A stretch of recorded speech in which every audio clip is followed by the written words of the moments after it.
Here we are from the road with Jeff. Hello. I'm feeling very safe. Yeah, keep your eyes on the Coming road and in. your hands upon the wheel. Yeah. Oh God, y'all can check on that now. That's. Yeah, I always do that. That's something I always do. I always hold on to the wheel. Yeah, I'm in Me too. northern Illinois. I'm where Illinois and Indiana meet right now. Ah, Nice, sunny. how long a I assume drive it's do you dark have where ahead y'all of are. you? About 6 hours. No, it's still light out. We Uh, got another hour and 20 minutes of sunlight here, but it's cloudy, so it's not that sunny. uh, no, not cloudy here. It's a nice day in Chicagoland. Had a nice Ah, time. The police made fun of me, they did. but it was yeah, they made fun of me. That I felt Did like they I see your? deserved it though. So Did it's they all right. see your comic books? No, nobody ever asks me about my comic books. Not even the police. It's a shame. No, they saw me trying to break into a community garden on the south side of Chicago, and they're like, "Are you lost?" And I was like, "No, my wife and I are trying to solve this geocaching riddle where if we find a golden ticket, we win a candy factory." And he said, and the officer said, "White people have too much free time," and drove away.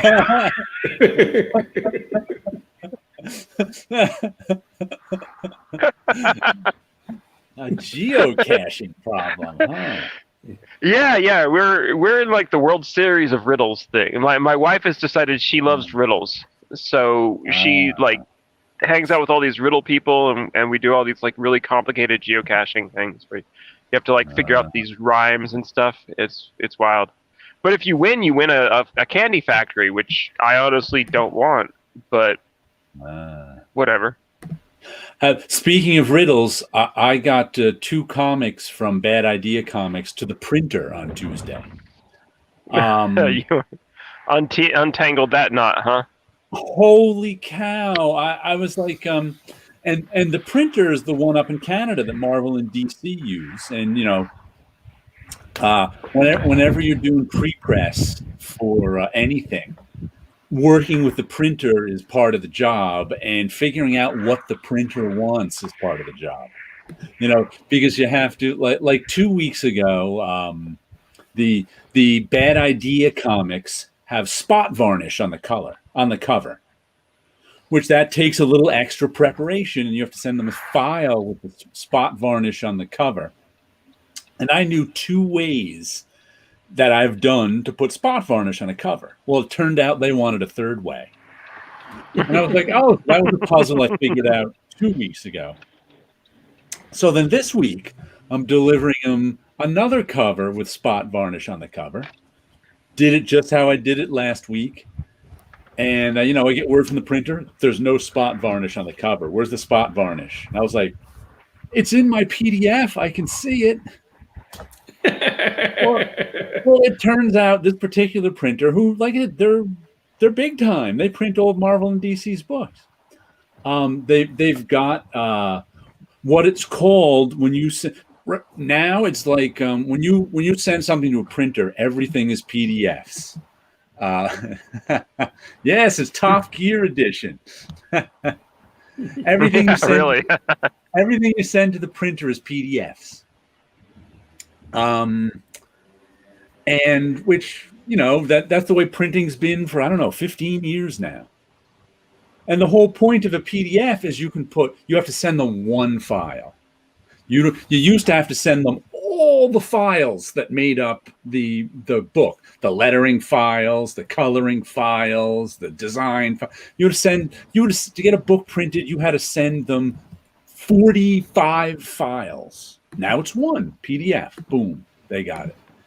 So it Yeah. turns out this printer, for some reason, and they use a website. You upload it to the website, and the website is a special website made for printers, and it's even made by Kodak. So this is big time. This isn't some small little software to publish your comic book that I've used for for print on demand stuff. And Yeah. so, and it turns out the varnish wasn't there because they want the whole book sent as individual pages. What? Like Meaning, it's JPEGs? meaning, no. For a 32-page book, they want 32 PDFs. Well, but Exactly. I was like, what? I Yes, mean, we it's have the insane. technology. Well, we I'm did like- that. We sent 60 individual PDFs to print our magazine. Yeah, you're Yeah. not supposed to. You're supposed No. to send one. Yeah. I want a different PDF for every panel. Yeah. The whole point of PDFs is you can send it as one thing. Mhm. And then they pre-flight Yeah. it. And, No, the thing is, if you send one PDF, if there's something wrong with one page, the whole document is shot. And if you send a PDF per page, if there's one But problem. I guess so, but yeah, if The you want to get software pages they out of have- short order, yeah. No, the software they have, the pre-flight software, splits it all up into pages. Yeah. I mean, this That's what is the a totally software does. solved problem. Yeah, except when it splits it up into pages, it messes things up. Like it throws out the varnish. Okay. It's because the bottom of the PDF is too close to the floor and the hinges aren't quite tight. So yeah, just sort of wobbles out the corner there. I mean, like that just sounds like an invitation to get the pages of your book out of order. Yeah, it does, doesn't it? Yeah, just That's because exactly so what many it sounds like. so many filing systems decide that 1.0 comes before 0.1 for whatever reason, Yeah. and Right, just going back right. and forth from that. I mean, going back and forth between standard and metric is bad enough, I assume. Are they making you give Hey. a metric? No, they aren't. I'm just using Metric but I'm pixel. just using their presets, so maybe they have them in metric. I don't know. I think Canada's a metric nation. I think so.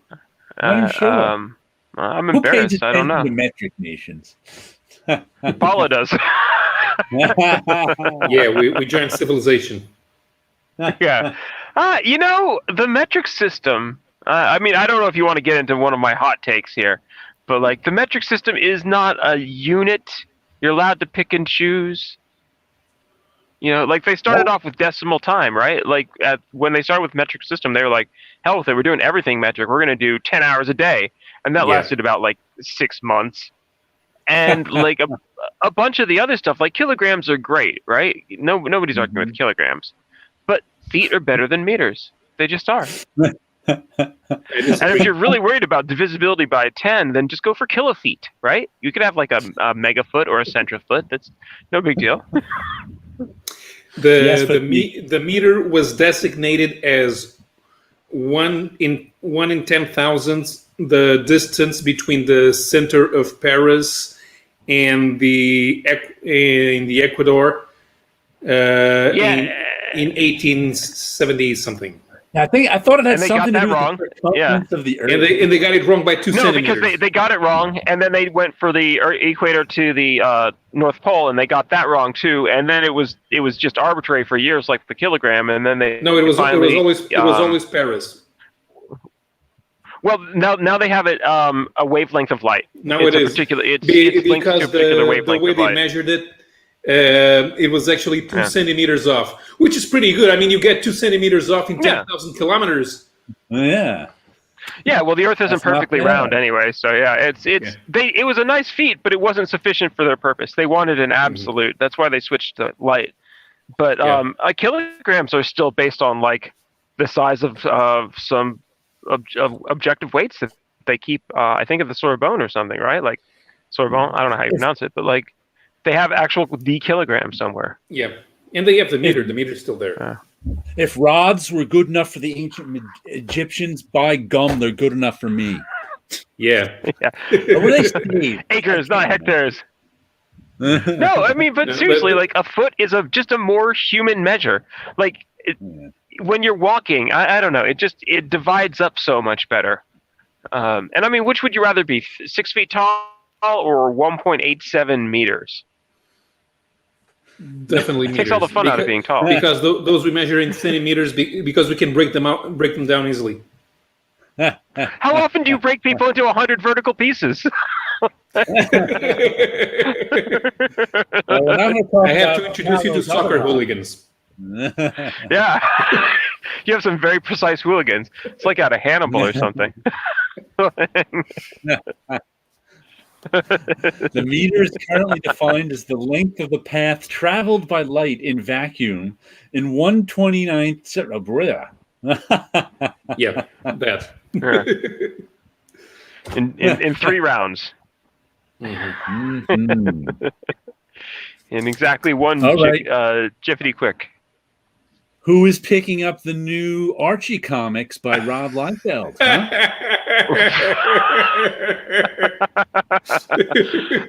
I have They're questions. relaunching the Mighty Crusaders from Archie Comics, and Rob is doing a bunch of them. And I have to say, Yeah. Currently, I used to not like his artwork very much, and now I neither dislike nor like it. So I don't know what that means. I mean, he's got his fans, that's for sure. I must But have. I'm not one of them. Sorry. I think Rob would be able to work faster nowadays and be more precise in his art if he had a Mike Royer type working with him now. Could be. But what's funny is if you look at this, it's like all the detail and interesting parts are done in the coloring. Yep. Hello again. It's like his drawing. So that's the Shield War. The other ones, I'm not familiar with the. Hold on. With the Archie Heroes. It is the Archie Heroes, the Mighty Crusaders. Right. Let's see if they give us their names here. I don't think they do. I don't even know what they are. Liefeld messed with the costumes, and now they're not recognizable anymore. Not that many people actually remember the Mighty Crusaders. Oh, well, that brings me to one of my favorite lines, one of my favorite hype lines that you hear. The Liefeld meter is something else. Yes, that's a completely different unit of measure. Well, you can't. Liefeld can't measure in feet because they're not there. Yeah. No. Unfair. A hit. Somewhere in here. See, that's why he's our national treasure. Yeah. Somewhere in here it says Liefeld is the first person to work on all 3 famous patriotic comic book characters: the Shield, the Fighting American, and Captain America. And I was like, famous? The Shield and Fighting American? I don't think qualify as famous. He may be the first person to work on all 3 of those early patriotic, because they were all from like 1940 or so. They say even here, the Shield was around a year before Captain America. Yeah, but he's not famous. Wasn't the Guardian a progenitor? Anyway, yeah, it doesn't matter. I believe Rob Liefeld when he says it. It's just. I think the Guardian was a little late. He was the one who Kirby used in that Kid Gang, right? So that was probably the mid 40s. But his comic was around before Kirby, I think, right? The Sandman was around before Kirby. He created Kirby and Simon created the Guardian when they moved to DC. With the Newsboy Legion? Yeah, the Newsboy Legion. That was in 42. That's when they left Marvel. Okay. Yeah, I wasn't sure if he was a legacy character or not. No. But Jeff's getting his directions. No. Somebody's calling me on the phone, but I'll just talk to him later. Simon and Kirby started working on Sandman and Manhunter while they were still at Marvel.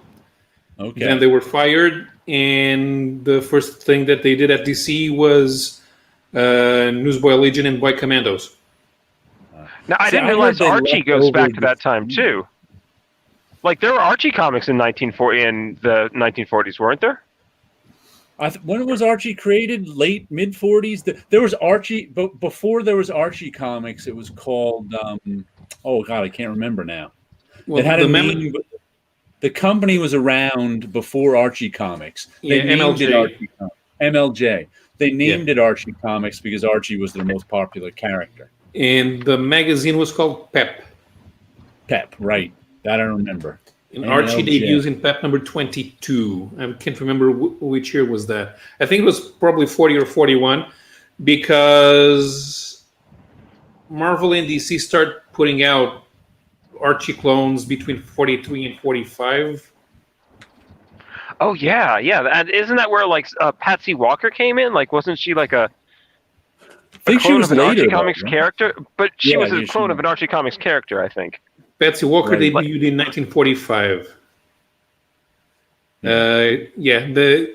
They put out a bunch of them. It was Patsy Walker, Millie the Model, Tessie the Typist, Nellie the Nurse, and they all debuted around 1945, 1946. Powerhouse Pepper, Basil Wolverton's Powerhouse Pepper, was a backup character in Tessie the Typist, I think. It says here the Shield first appeared in Okay. Pep Comics #1. She's still calling me, so this is probably important. I gotta go for a minute, y'all. Okay.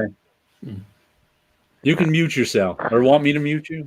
I'll try. Mute him? Yeah, mute me, please. Yeah, mute me. I'll mute you. Wave when you want to come back. I muted him, and he's not moving too. That's weird. But anyway, yeah, it says here the Shield first appeared in Pep Comics #1, more than a year prior to the release of Captain America Comics. So that's who was in Pep Comics #1. Interesting. Oh, I guess it pauses his video when he's talking on the phone too. Yeah, I wonder what was going on through Silverclight's head when they thought of the Shield, because they didn't need a patriotic character in 39. Yeah. Oh, let me unmute him. He's back. You're unmuted again, Jeff. But I don't hear him. I think he's still on the phone, but now he's just Oh, on well. camera now. Maybe it mutes him automatically. I never know how these fancy phones work nowadays. Because when Simon and Kirby created Cap, that was kind of a political statement. Right. Because it was a full year before the Pearl Harbor attack. It was a March cover, but the comic came out in December. Okay. December 1940. So December 1940. So the old trick to make them think that. Oh, now we're echoing. Well, I'm back. I'm sorry about that. It's okay. Is it echoing from me? Wow, this car. It just The stopped, Bluetooth I on this think, car when is it just said awful. At least the sound is good. From the car, Very I gotta unprofessional. In any case. Yeah. Want to see some Captain, comics? Yeah, in the car, like this really conveys sincerity, right? Like I seem like a guy who might have political opinions. Yeah. Want to see some comics I got this week? It was another big week for me with 10 comics.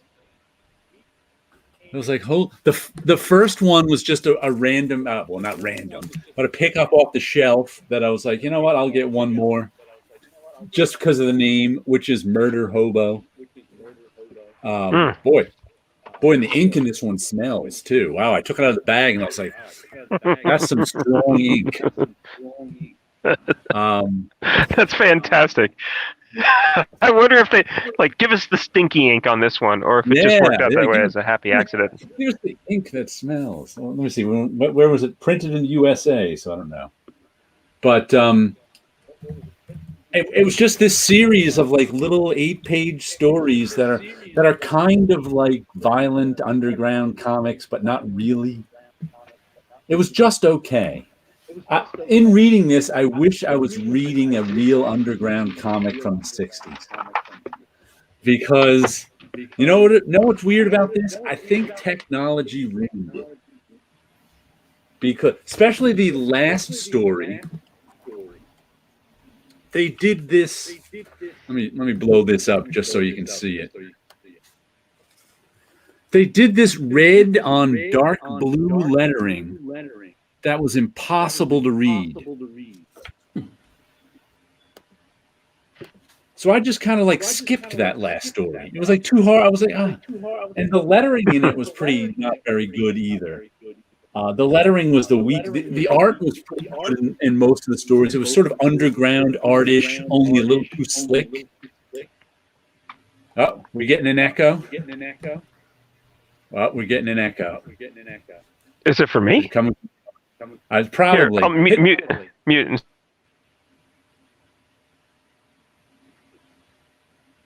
Jared left. Yeah, that messed up. I guess I was supposed to be the control for the group, but is there still an echo when I came back there? And it might have been for me because it just kicked me out. I'm going to turn off Bluetooth.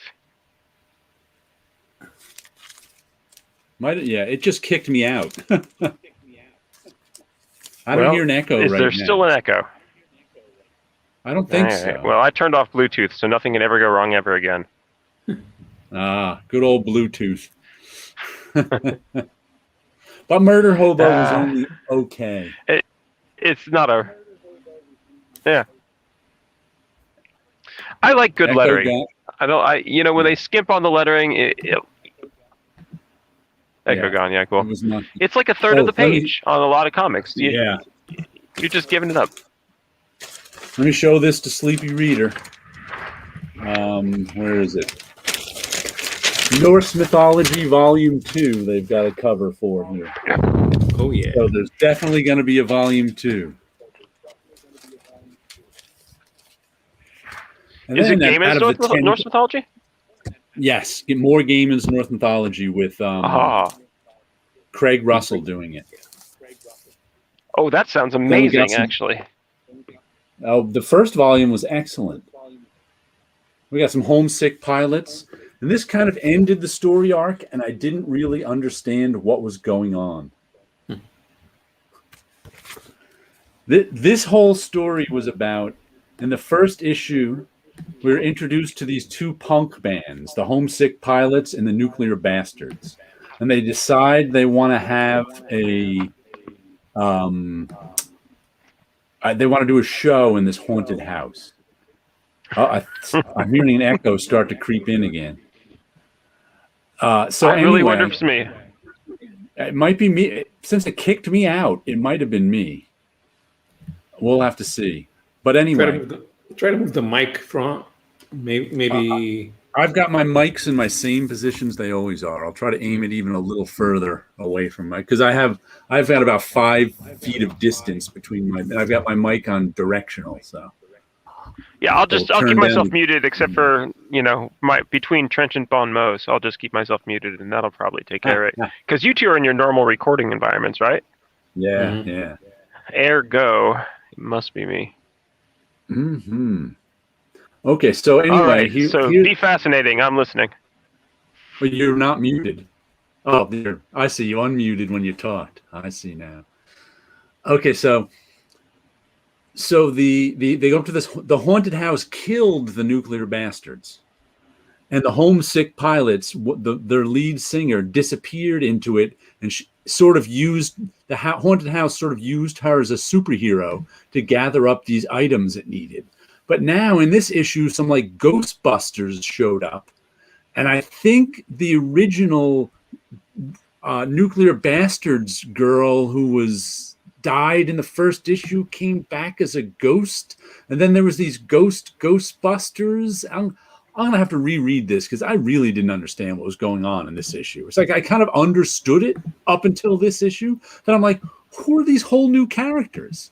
And is this character a callback to issue 1? And then at the end, I think it's her. I don't know. She shows up in this like superhero ghost outfit to end the arc, and I'm like, is that the dead girl from Nuclear Bastards? I'm not even sure. I've enjoyed the series, but this issue confused the heck out of me. It all of a sudden took a left turn, and I don't know where it's going now. Sleepy, have you been reading? Do you get the feeling like? What was that? Is something deeper going on? Or do you think they just failed to land an issue? I think something deeper is going on because I gotta admit, I'm a little bit intrigued just from the description of the mess. It was good. The first. I'm not above reading a Wikipedia page to understand a comic book. Yeah, the first 4 issues I really enjoyed. This one was just confusing, and like I said, and it says, then new issue 6, new arc. So I assume this, like I said, this they were fighting that last issue. Were fighting this giant videotape monster, who you thought was another one of the ghosts of Sleepy. He let homesick slide after issue 3. Okay. Not a fan of unexplained left turns. Yeah. Like I said, the last issue, she was fighting this, ghost, because she's been fighting ghost monsters for a few issues. Then she was fighting this ghost monster made of videotape right there. But this issue, we find out the ghost monster made of videotape is one of the Ghostbusters, I think they are. They're off killing ghosts, and somehow that ghost monster is with them killing ghosts. And I was like, all right, I'm not sure what's going on. This is in this one. It just opened up to a wider world. We'll have to see what that wider world does. Sounds like a whole lot of Tim Burton. Could be.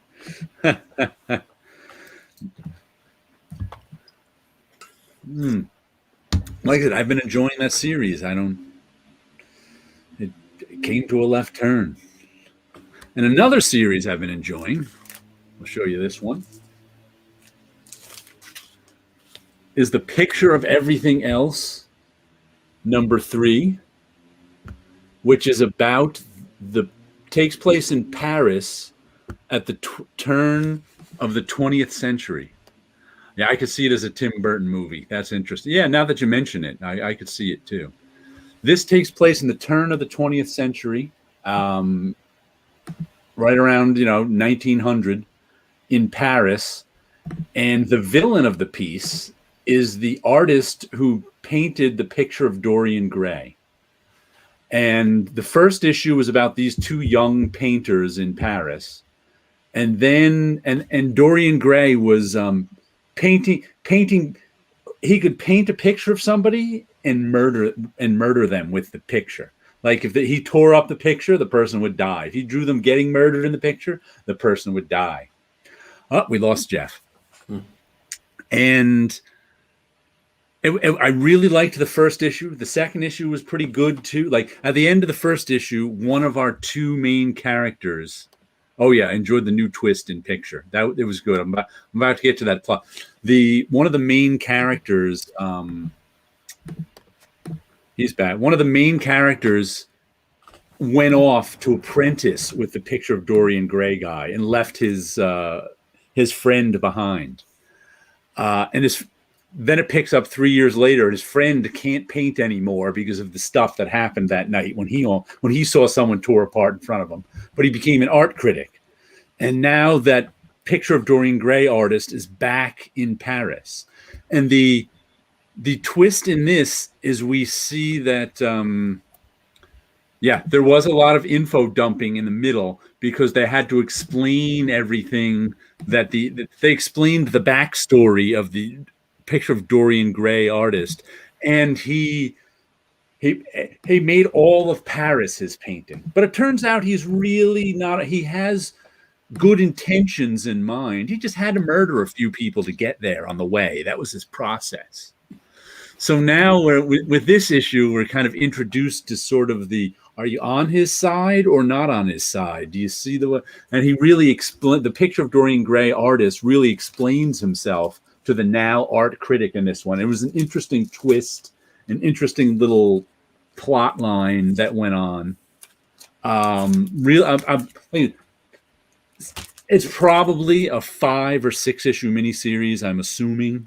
So I assume they'll wrap it up soon, but I've been enjoying that one a whole lot.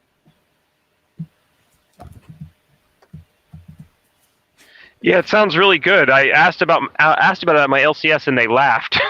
Like they didn't believe me. They thought I was making it up. so I have to figure out how to get it. And that reminds me, I have to tell Sleepy this because I was talking to one of my bad idea comrades, Carl, who I'm working with, and I've been discussing with the Sleepy Reader in the comment section. He's annoyed with bad idea comics because he can't get them, because the comic shops in his and he's got let me say here, he played nicely into the fear of progress. That must have been strong at the time. Oh yeah, there was a lot of fear of progress stuff.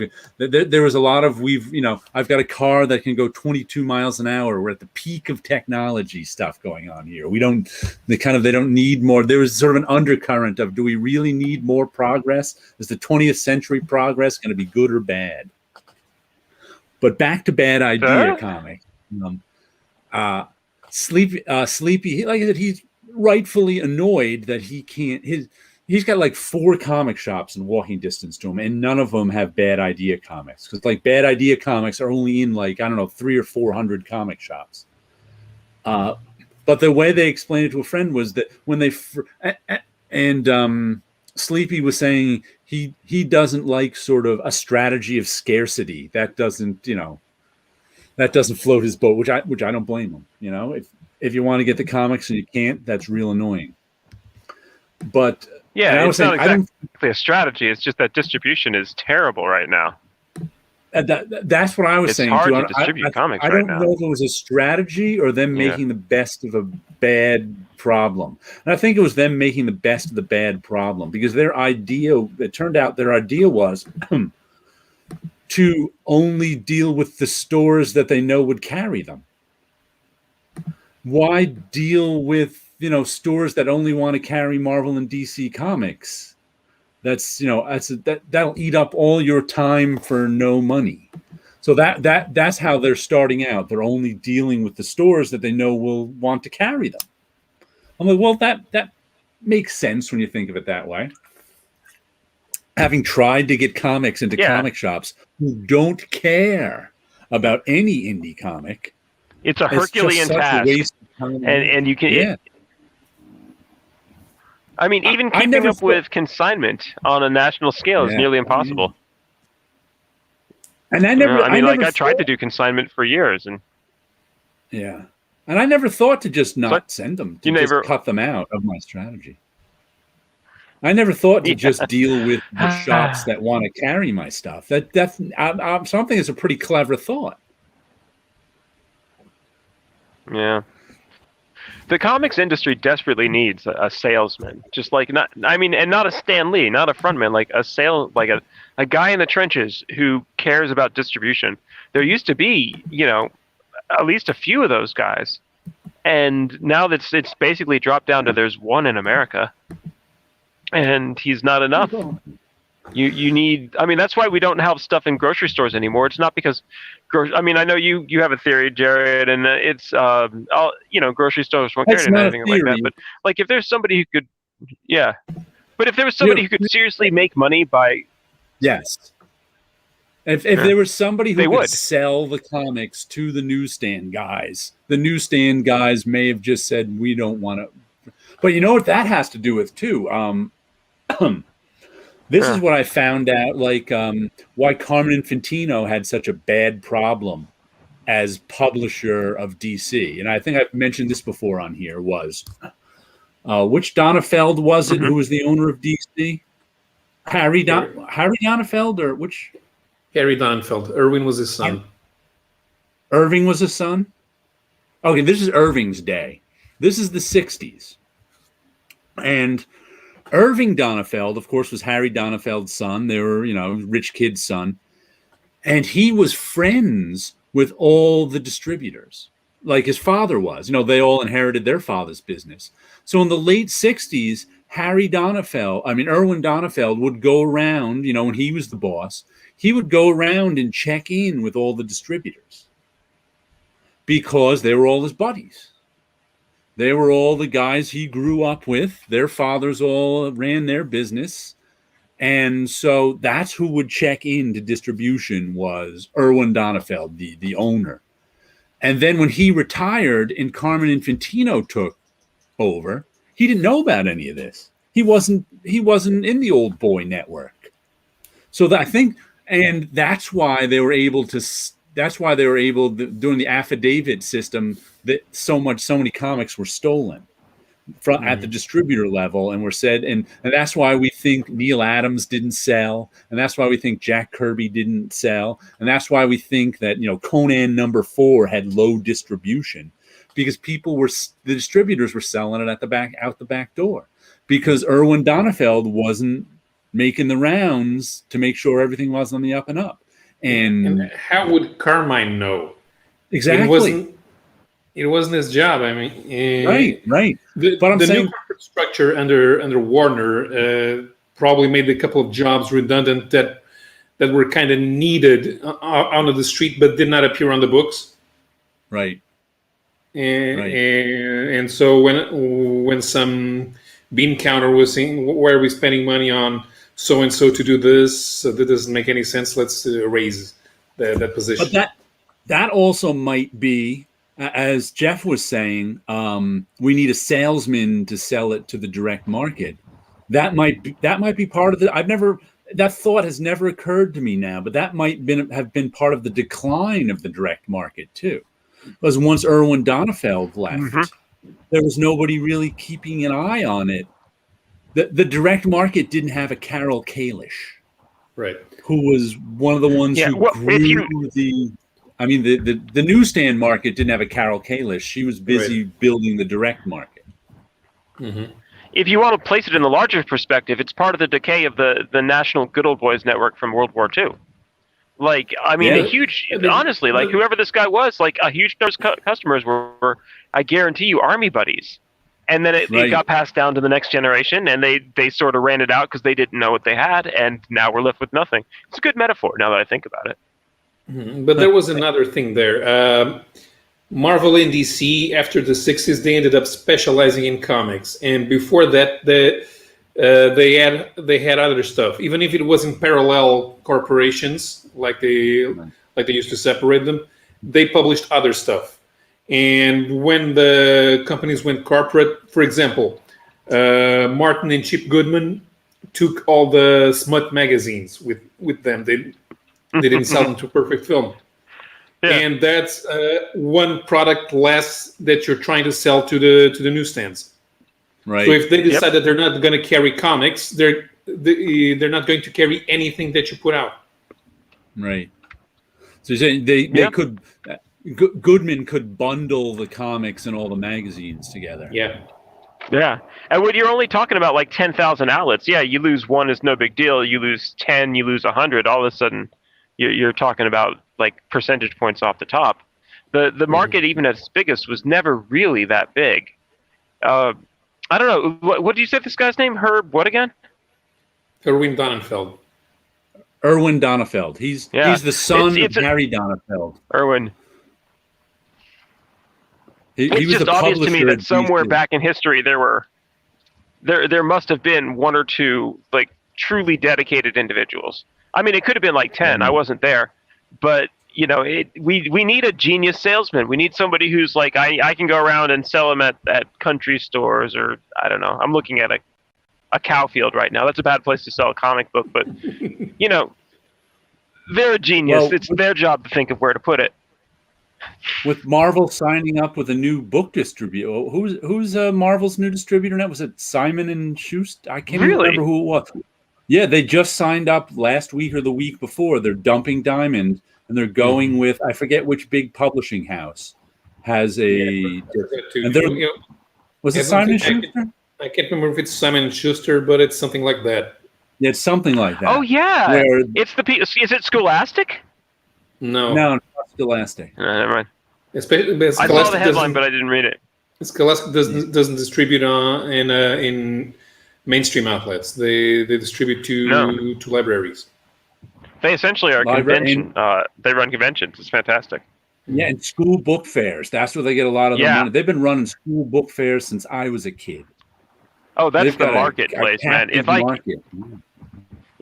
I could just pick one marketplace to get my comics sold in, besides like Walmart, Scholastic book fairs, because you've got you've got this incredibly enthusiastic audience. You've got this fantastic books sales model, and you've got people who are guaranteed to you really want to buy in on whatever it is you've got, whatever you're doing. Like they're going to extrapolate it out into, you could be doing like one comic, and they're going to extrapolate it out into a 9-part nonology in their mind. I mean, the Scholastic catalog goes out to every school student in the country. Yeah, the schools are doing your selling for you. It's really fantastic. It's like the Duncan Yo-Yo team of literature. It's just a fantastic model. Sleepy Reader says Penguin is Marvel's distributor now? Yeah, Penguin. Really? Yeah. Penguin. Wow. It's like everything I loved as a child is just sort of squishing together now. Yeah. Well, it kind of makes sense. This way they can get into book markets easily. Although, I've had discussions with the artistic merit purists who think that format is not important when you're creating comics.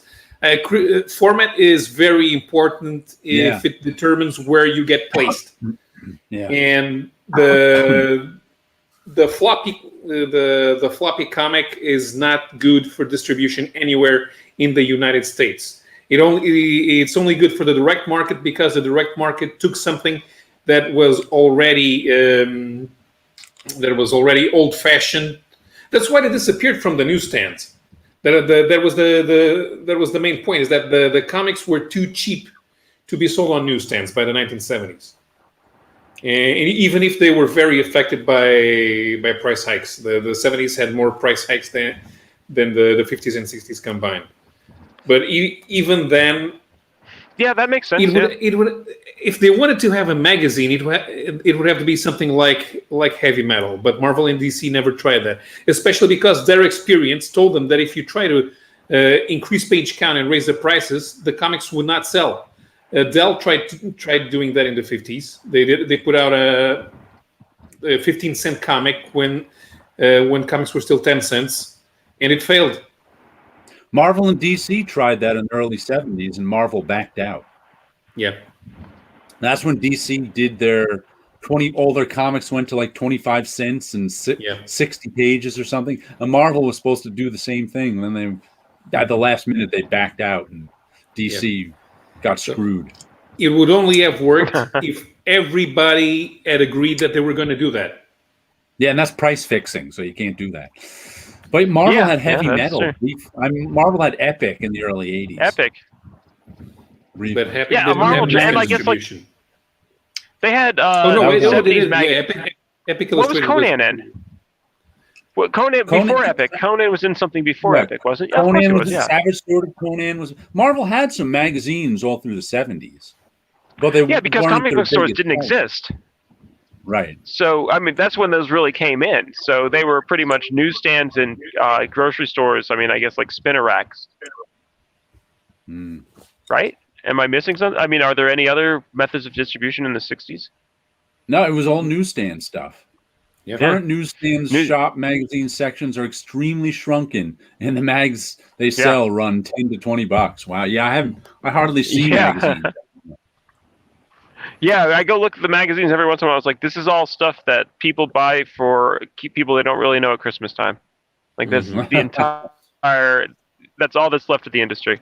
Yeah, nowadays you can't go back. There's no real point in going back to the newsstands now, because the type of product that newsstands sell is the type of stuff that you get online for free.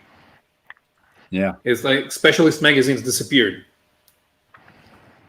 Somebody will figure it out.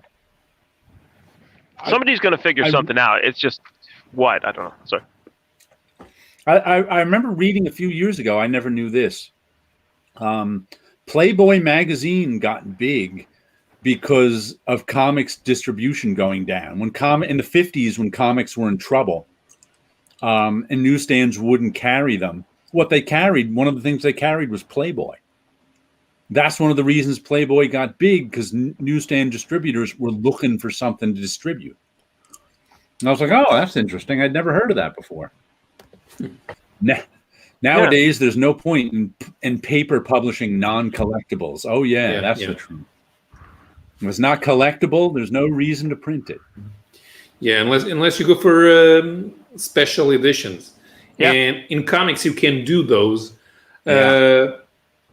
So yeah, it's a better strategy for outside the comic shops to sell mostly books.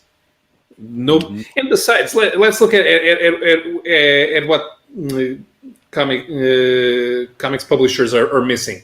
They're missing walk-in non-regular readers, a guy who just picks up a comic here and there. Yeah. And none of them want to come back next month for the next installment. They just want a comic to read now. And you can't do that because every comic made nowadays needs to be read every month. So they're not going to be able to produce a comic for a walk-in from the street. So it has to be a book because it's a finite story. And another That's comic really I got this week. Look at that varnish on the cover. This is another Bad Idea comic, not one I worked on. It was Tankers #1, which has one of the zaniest plots I have ever heard. Yeah. Robert Vendetti, Juan Jose Rip, Andrew Dalhouse. Wow, I didn't even realize this was Juan Jose Rip because the coloring was so different than I normally see on him. But this is Gundam versus dinosaurs. And delightful. Nice fun logo. But the way they get to that idea is this is the zany part that amused me to no end. An oil company wants to make more money, and they've looked at, though the concept has I noticed the concept has left our consciousness over the last 10 years. They brought back the concept of peak oil. So the oil company is like, oh, we're entering peak oil. We got maybe 50 years of oil left, and that's what we tell the public. So their idea to get more oil is to go back in time to when the meteorite over the Yucatan hit the ocean and wiped the dinosaurs out, and deflect the meteorite so that it doesn't come around for another 50 million more years, since it's on a 50 million year cycle. And that way they'll have 50 more million years of oil to dig up. And so they made these Gundam suits up so to fight the dinosaurs off, so they could set the particle ray down and knock out the meteorite. And so the whole first half, first they're telling you their plan, then they execute, because the oil company invented the oil company executives are like, time machine, stop telling us a fantasy, and they're like, we already invented it. And so they've been training these military guys with Gundams. They go back, they clear out, they kill all these dinosaurs to clear out the area. They set the particle beam. They deflect the meteorite. They go back to our time, and of course, what do? They run into dinosaurs in our time, and that's how the first issue ended. It was just like, you knew that was how it was going. You can't just deflect the meteor and everything else will go on the same. Mm-hmm. But it was just a lot of fun. Yeah. This really just sounds fantastic in every way. It was a lot of fun. I really did enjoy that one. The Sleepy Reader says, my neighbor bought one comic this year, The Trade of Doomsday Clock. Now he wants me to read it. Oh, no. Oh, man, that's a tough one. How cruel of him. Tell him he's a normie and he doesn't know what he's talking about. I heard someone in the shop today raving about that, Damien. Yeah, I guess some just people pretend like you're that. Alan Moore and read it. Yeah. just grow out your beard, and look through your eyebrows, really and read it. It really is a well-crafted comic. I mean, it's written well, it's drawn well, the story is told well. That's just kind of pointless. Mm-hmm. But didn't I? Yeah. I think it was just like last week or the week before. I was quoting the Comic Shop Weekly when when they mentioned Doomsday Clock and called it the best comic of this century, and I was like, "Are they being sarcastic? I can't tell." I haven't heard any. Are they being earnest It's or a short sarcastic? century so far, but still, no. Yeah, Yeah, no. I have not no. heard anyone say A lot of good comics that come out this century. Right, even people who like Doomsday Clock, I have never heard anyone say it's the best comic of the century. So I was like, huh? I believe it might be But the yeah, best comic that came out on the day it came out on. Maybe even that week. But yeah, no. And what's interesting too is Bad Idea is also doing backup strips, and the backup strips are independent of the main strip. And they've got, like in ENIAC, they've got some David Lapham backup strips that are really good. They're like 8 to 10 pages, and in this one, it's Robert Venditti and Jorge Monlongo, and the strip is about Abraham Lincoln making a deal with aliens from space to use part of Earth as some sort of dumping ground, and that's why he invented some sort of national park. And it was just like the strangest thing I've ever seen. But the backup strips in these Bad Idea comics are just so much weirdness and fun. Like the David Lapham ones. There was a backup strip, and I think it was ENIAC #2. That was once again a David Lapham story. I think Matt Kint may have written it. And it was about this guy whose wife disappears. And the guy's like, falling apart. His wife disappears. This special government agency shows up at his house and starts serving him with warrants. And he's just trying to figure out what happened to his wife. And it's like a true crime thing. Then at the end, this agent shows up to his house, serves him with a warrant. And he's like, what? He's like, where's your garage? I got to go out to your garage. He goes out to those guys' garage. And this, like, the story ends with him opening the government agent guy opening this secret panel, and there's a superhero suit back there. The guy's just like, "What? Your wife never told you?" So it was like he never knew his wife was a secret superhero who died, and it was him dealing with her death. But I was like, some of the backup stories are really amusing. That sounds good. Lapham's always got good characters, That's what makes his stuff work. Is it's incredibly violent and interesting people. Yeah, a lot. I mean, he's been a consistent producer for 3 decades nearly now. Yeah, because he started with Valiant in the early '90s, and he's been producing on his own since. Oh, that's right.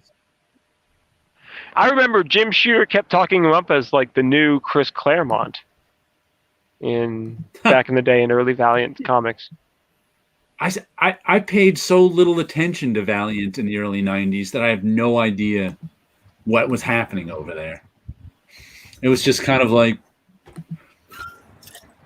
I didn't buy any. Yeah, I would see them on occasion and go, "Oh, look, Don Perlin's over there. Oh, look, Barry Windsor Smith's over there." And I flipped through a Barry Windsor Smith one, but Barry Windsor Smith was even a latecomer to Valiant, wasn't he? Didn't he? Yeah, he got some work through him, but it just. And they did Archer and Armstrong and some issues of Exo Manowar, and then he, personality problemed out. But I mean, Valiant was selling something that the world just didn't need. Like the world just doesn't need a slightly edgier Marvel and DC. Oh, but they started publishing that superhero universe before there was the explosion in superhero universes. Mm-hmm. So that started in 1991, I believe. But they'd already been in the business for a while. They were doing those wrestling comics that nobody cared about. Mm-hmm. Yeah, that's true. Okay. And then when I was interning at Valiant, we did in Turok. No, not Turok. Not Turok. When I was interning at Valiant and Acclaim back in the '90s, like we did the Magic the Gathering comic, and they did this painted comic for Nightmare, the card Nightmare, in a sort of Sandman style, and everybody in the office solemnly gathered around and said, "This is the greatest comic we've ever done," and then they all nodded. It was a real weird scene. That was the second Valiant, wasn't it? Valiant Acclaim was the second Valiant. It's just because after they kicked Jim Shooter out, they win. That was the second Valiant, yeah. And then Acclaim bought them or something. But they also meant the first Valiant too. Like there was a lot of carryover. I mean, I don't know if it was, but and then there was Masarsky. Yeah, something like that. And it might technically have been the third incarnation, because there was something about like Masarsky. But I was there when what? Oh, there's Scott. They said Scott is here. Let the pun begin. It was good times, but do we really need a third superhero mythos? Yes, we do. We need as many mythoses as we can get that are successful, because hopefully a rising tide will lift all boats. That's all I can hope for. Scott, do you think that in 1991 we needed an edgier superhero universe? No.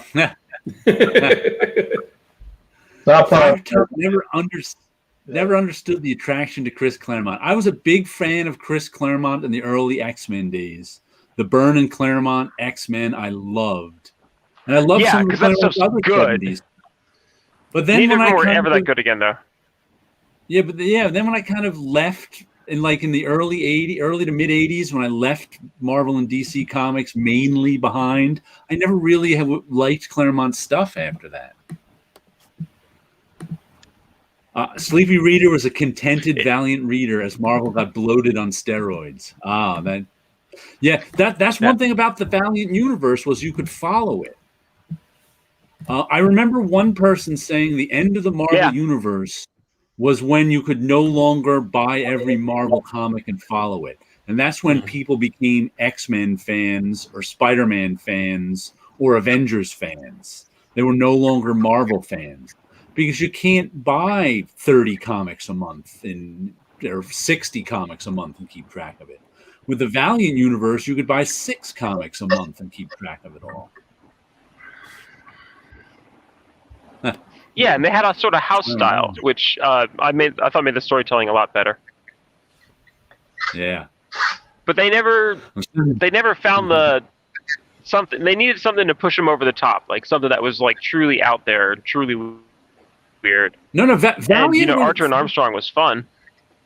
Valiant was on top. They were as big as you can get for a couple of years in the early 90s.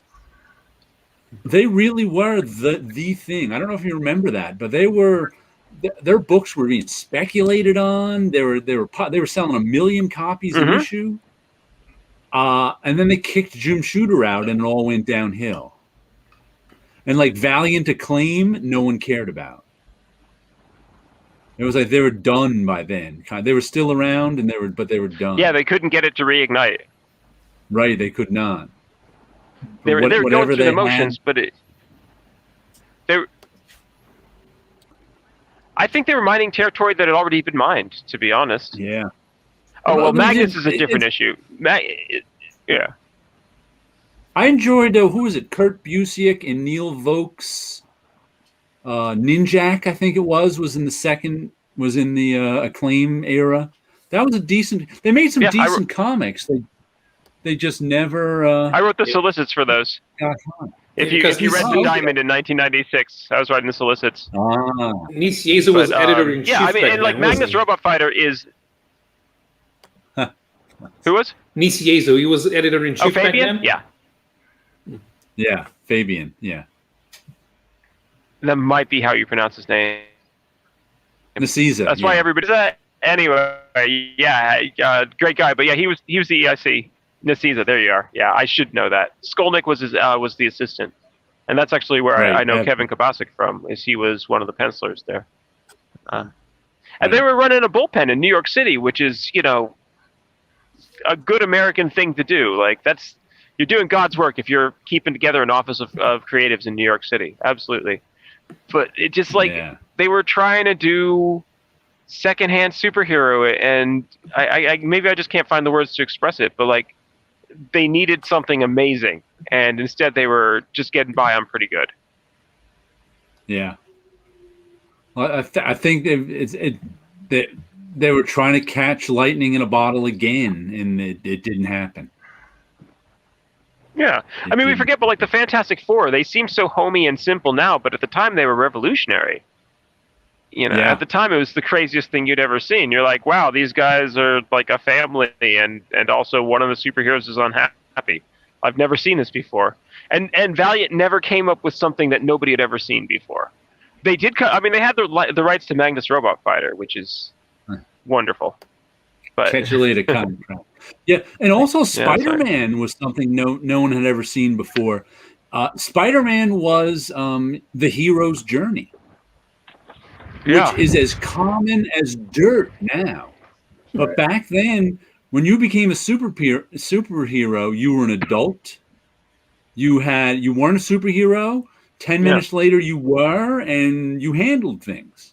There was no hero's journey. The Stan Lee, Steve Ditko Spider-Man was the hero's journey, and comics had never seen anything like that before. And how are you doing tonight, Scott? Truly brilliant design. The costume design is truly brilliant. I apologize. I overslept. I was on the treadmill for the first time today in quite a while, and boy, am I going to be sorry tomorrow. Paying for it? I'm already paying for it now, but I can tell when I wake up tomorrow morning it's going to be harsh. Okay. The old treadmill. Like I woke up like, oh my God, what time? Oh crap! Yeah, it's too late. Well, you can jump in anytime. That's okay. Oh man, I'm out of shape. I'll show you the next comic I got this week, and I had a realization about this one too. This is Grendel, Devil's Odyssey. Story about Grendel Prime. And what I realized with this issue is this is the original Star Trek. He's going around from planet to planet looking for a place to settle his people. So he's exploring strange new worlds. And this issue, he found a world that was the whole surface of it was completely covered with technology. Embrace the pain, Scott. It embraced me already. So it's like, and he was discovering what had happened on this. It was very, it was very much Kirk, Scotty, and Spock all rolled into one character, going down to the surface of the planet to see what's going on this planet. I was like, wow, this very much was an episode of the original Star Trek. Which is good. I like Matt Wagner stuff. I'm a big Matt Wagner fan, but I've never read any of his Grendel stuff. I've read his other stuff. But I've always his Grendel stuff is awesome. Like I said, well, not all of the Hunter Rose Grendel stuff is the best stuff. Gotcha. He's done Grendel with other stuff, and some of it's good and some of it's bad. And then he did stuff that he didn't draw, that he just wrote, and that isn't quite as good. I don't have a problem with that. He really understands comics, I'd say. Yeah, I prefer from what I've read of Grendel, I prefer when the title morphed into a science fiction title set in the future. Because I like the idea that Grendel is a mind virus, and what he's doing, what Wagner's doing now on Devil's Odyssey, that's as much as a powerful as virus as it can get. Because even if he can't find a new settlement for humanity, he's already expanding his idea throughout other cultures. He already met a couple of other inhabited planets, and he let himself be seen, and they absorb the idea that he exists. So Grendel will continue to exist even with other species. Yeah, I don't mind the idea of Grendel as a virus. I just like Matt Wagner Grendel better than Matt Wagner and some other guy Grendel. Just for my curiosity, what technology level is Earth at in this story? I don't think there's Earth. I think they're already off Earth. I think the planet he's looking for people for are another planet that Earth people settled thousands of years ago. So it's like this has like nothing to do with Earth. I don't think he was only on that planet for like the first issue. Yeah, because there were a couple of novels that Wagner wrote. So it's Warhammer 40K. Well, that sounds more like Battlestar Galactica, but you know. Yeah, but you're right. The new one. I'd never made the connection between Moses and Star Trek until this conversation. But yeah, you're right. They're wandering the wilderness looking for something to do. 5 years, 40 years. Well, the Omen in the original Star Trek series were carrying around tablets, so there's your other connection to Moses. Yep. Yeah. The all-in-one character. I am in the deliverance part of Indiana, y'all. Oh, okay. We are vastly outnumbered by cows right now. I'm enjoying it too, but I can understand while Sleepy Reader says this is a weakness because it doesn't leave a lot of room for character development. It's very archetypical in terms. But like I said, this issue especially read very much like a archetypical episode of Star Trek, and there's like no character development in those episodes. There's just Kirk's, Spock, and McCoy already established, and it's their adventure on the planet. That's the story for like that particular Star Trek episode. It was the same. It's like he just talks to his like computer companion too, who feeds him. If this is Grendel Prime, uh-huh. Grendel Prime was probably the incarnation of Grendel that was purposefully without personality. Because in War Child, he had a purpose. He was supposed to safeguard the next emperor, and then, as was usual for any descendant of Orion Asante, it turned out to be a complete douche. And Grendel Prime kind of disappeared after that. Then there were a couple of novels. Grendel Prime didn't even appear in new comic stories. There were a couple of novels where Wagner continued, because the new comics were where he was going back to Hunter Rose. Mm-hmm. So if now it's 100 years in Grendel Prime, because in the first issue he was off in exile. Mm-hmm. Right, and they had to call him back. If there's a couple of 100 years after War Child, right, it doesn't really have a purpose. So I think that this is the first time that we get to see a Grendel whose personality is completely sublimated by whatever it is that the virus wants. Right. Because in the first issue, it was like the humans on the planet and the emperor who he's supposed to, they were like, over the years, their empire had dwindled down to almost nothing.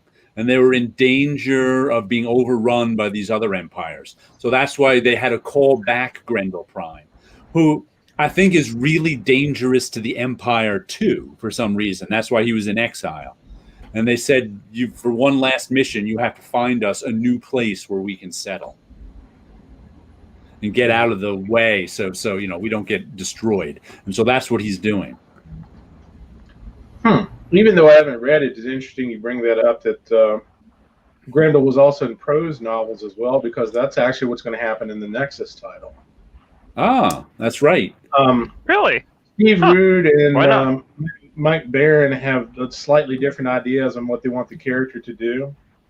So Mike is going to be writing some Grendel novels, and Steve's going to be doing some more Grendel graphic novels. And it's an amicable split. They still get along fine with each other. Right. They just came to a conclusion, hey, we're going to split off slightly different ways. I thought that was kind of interesting. Yeah, I imagine after 40 years, you probably have some different ideas, when you're 65 than when you're 25. It sounds like they just came to a mutual conclusion. We just approach things differently. And maybe there was some animosity in the middle there, but it's over now. It didn't seem to be, because I don't know. Barron was on one of Steve Rude's streaming sessions he had the other day. Yeah. They still get along. Like I said, maybe there was some animosity 15 years ago. Oh, yeah. Who knows? But now there isn't, so they said that. Huh. And then another comic I got this week. Another comic I got this week that I'm really enjoying is Birthright. This has got 2 more issues to it. This was issue 48. It's got 49 and 50. And what's really been interesting about this last story arc is that it's kind of everything that's happening after the big war.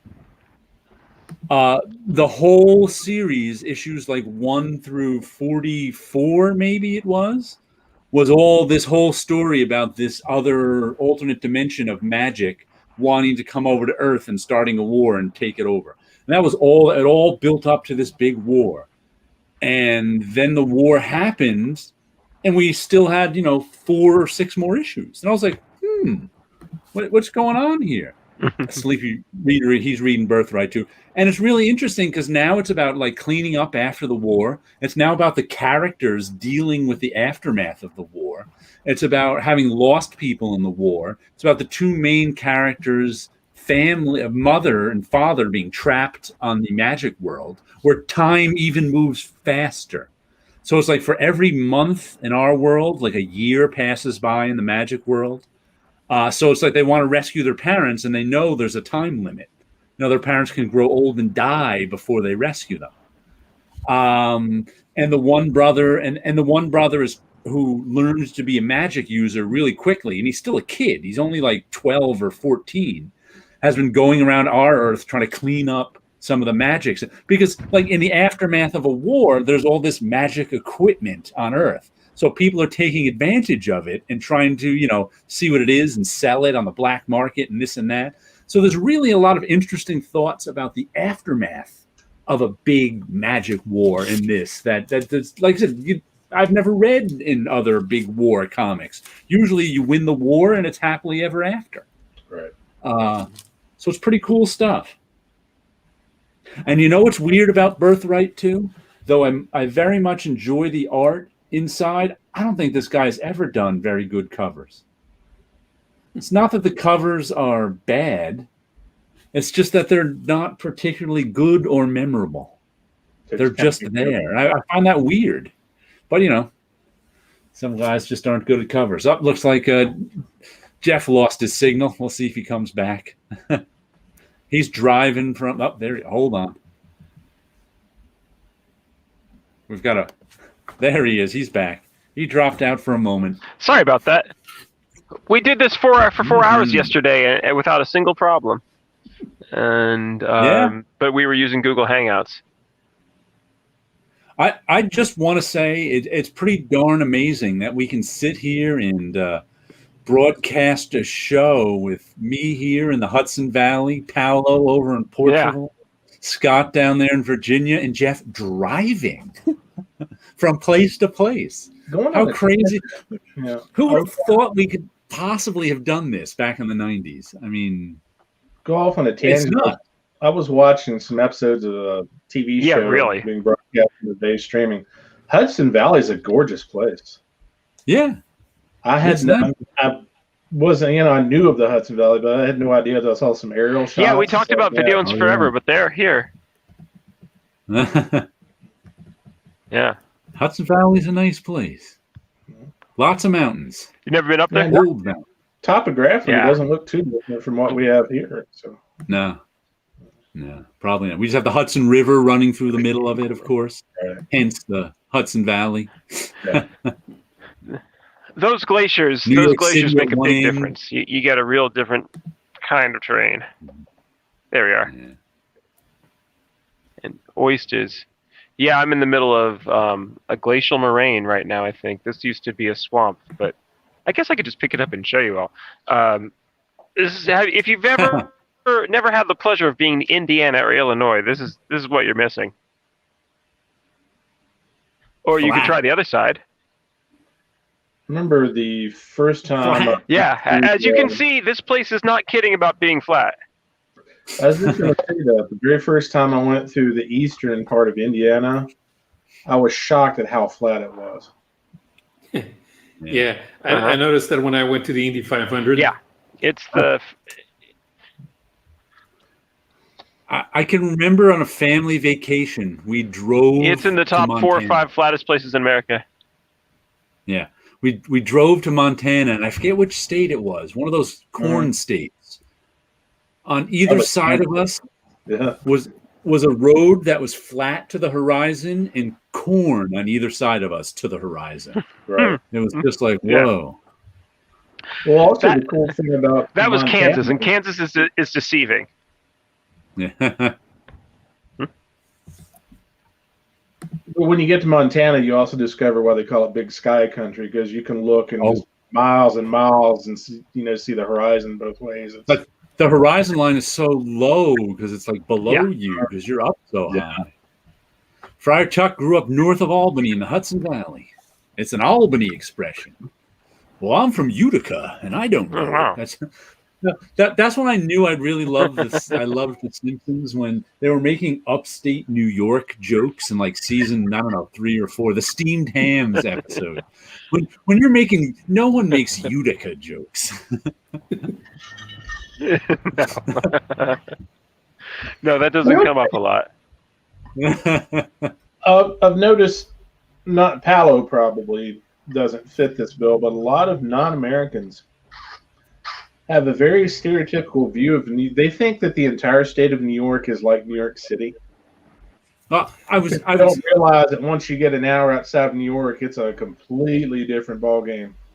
I was discussing with Paolo how I've met plenty of people from. It takes me 30 minutes to drive to the George Washington Bridge. That's how close I am. After that, it's anyone's guess getting anywhere in New York City. Yeah. But how many people? I said, New York City is a bunch of islands, and there's an island mentality. I've met people who like live in Manhattan, and one of the reasons you live in Manhattan is so you never have to leave it. Like people who live in Manhattan don't know where I live even exists. Right. And it's like they know that because if you can't take a subway there, they don't, or a plane there, they don't go there. So it's like they know more about big cities around the world than they know about any place 20 miles outside of New York City. They know White Plains because there's a train to White Plains, and they may have had to take that train once in a while. They know Long Island because there's trains to Long Island, and they may have had to go to Long Island once or twice. But they barely know New Jersey. And they don't know like Rockland County, New York at all. They don't know Rockland County exists. I didn't realize it's amazing. I visited New York City once how many people there don't drive. Oh yeah, that especially in Manhattan. That kind of struck me as like, wow, I get it now. It's this whole little world. Right. When you live in Manhattan, going to Brooklyn is a chore. Wow, I didn't realize. Like, oh my goodness, I got to go to Brooklyn. I can see that. I got to be on a train for 45 minutes. That's crazy. Then I got to figure out where I'm going. Well, people enjoy their provincialism. I was just telling Paolo that that's the thing, because they're like, "Oh, where's Weehawken?" And you're like, "Where are you from?" And they're like, "Well, actually, I'm from Hoboken." Like a lot of the times they know, or they just enjoy not knowing. Because if you're from Rome, you don't have to worry about where Tuscany is. Right. I get it, but it's weird sometimes. The way that you live in big cities in Europe, you live the big city because you want to go on vacation somewhere, and you have to go to the beach, and you always have to leave the city to go to the beach.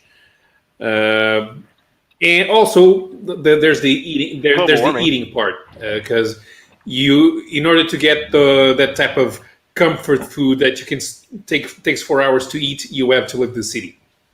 But it's just for that. People who live in big cities don't like living sometimes even in the suburbs, because the suburbs don't have a they don't have a bus or a train, and you got to take the car there, and you don't have the type of stores that you like going to when you don't have the theater. Well, Manhattan, New York City is one of the only pedestrian cities in the United States. That's why people don't drive there. Most cities in the United States, you have a car.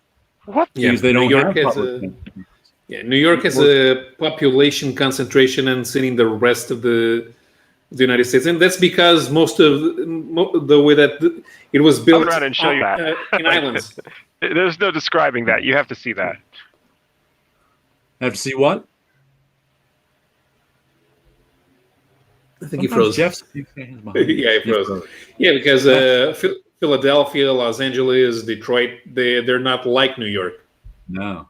Well, they're more geographically spread out. Mm-hmm. But even on the Northeast, in Philadelphia, Boston, they don't concentrate like New York. Right. Dude, Boston actually had worse traffic than New York City did when I was there. I drove in Boston once. It was nuts because it's old horse paths that they paved over. Yeah, there's no grid. Yeah, I went to a convention in Framingham, which is right outside of Boston. This is like early 2000s. Mm-hmm. Yeah, and they were doing the Big Dig, where they were redoing all the underground tunnels. God, that place was just nuts.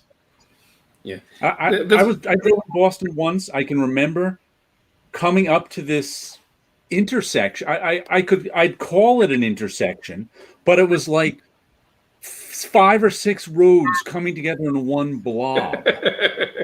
And there was 5 or 6 traffic lights. And I'm like, which one do I stop at? Right. Jeff's out of the car. Yeah, I just happen to be reporting live from the scene. I have to show you this in Miss Plinth. Well, that's what we had to do. Yeah, so this is what they get up to where I am. No, that's a large tree that's been cut in half and then laid on top of itself with rings of itself to demonstrate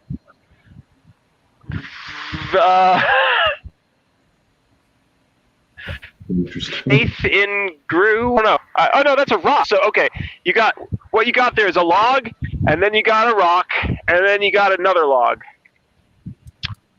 So it's a sculpture. Logs. Yeah. Yeah, that's a sculpture. I love America. Modern art. This whole place is great. Oh, I'm on an old train bed now. So they probably robbed a train here 100 years ago. Anyway, that's what they get up to around here. Get to see a little of the sights. One thing I always thought was kind of cool is in complete contrast to like New York and into all.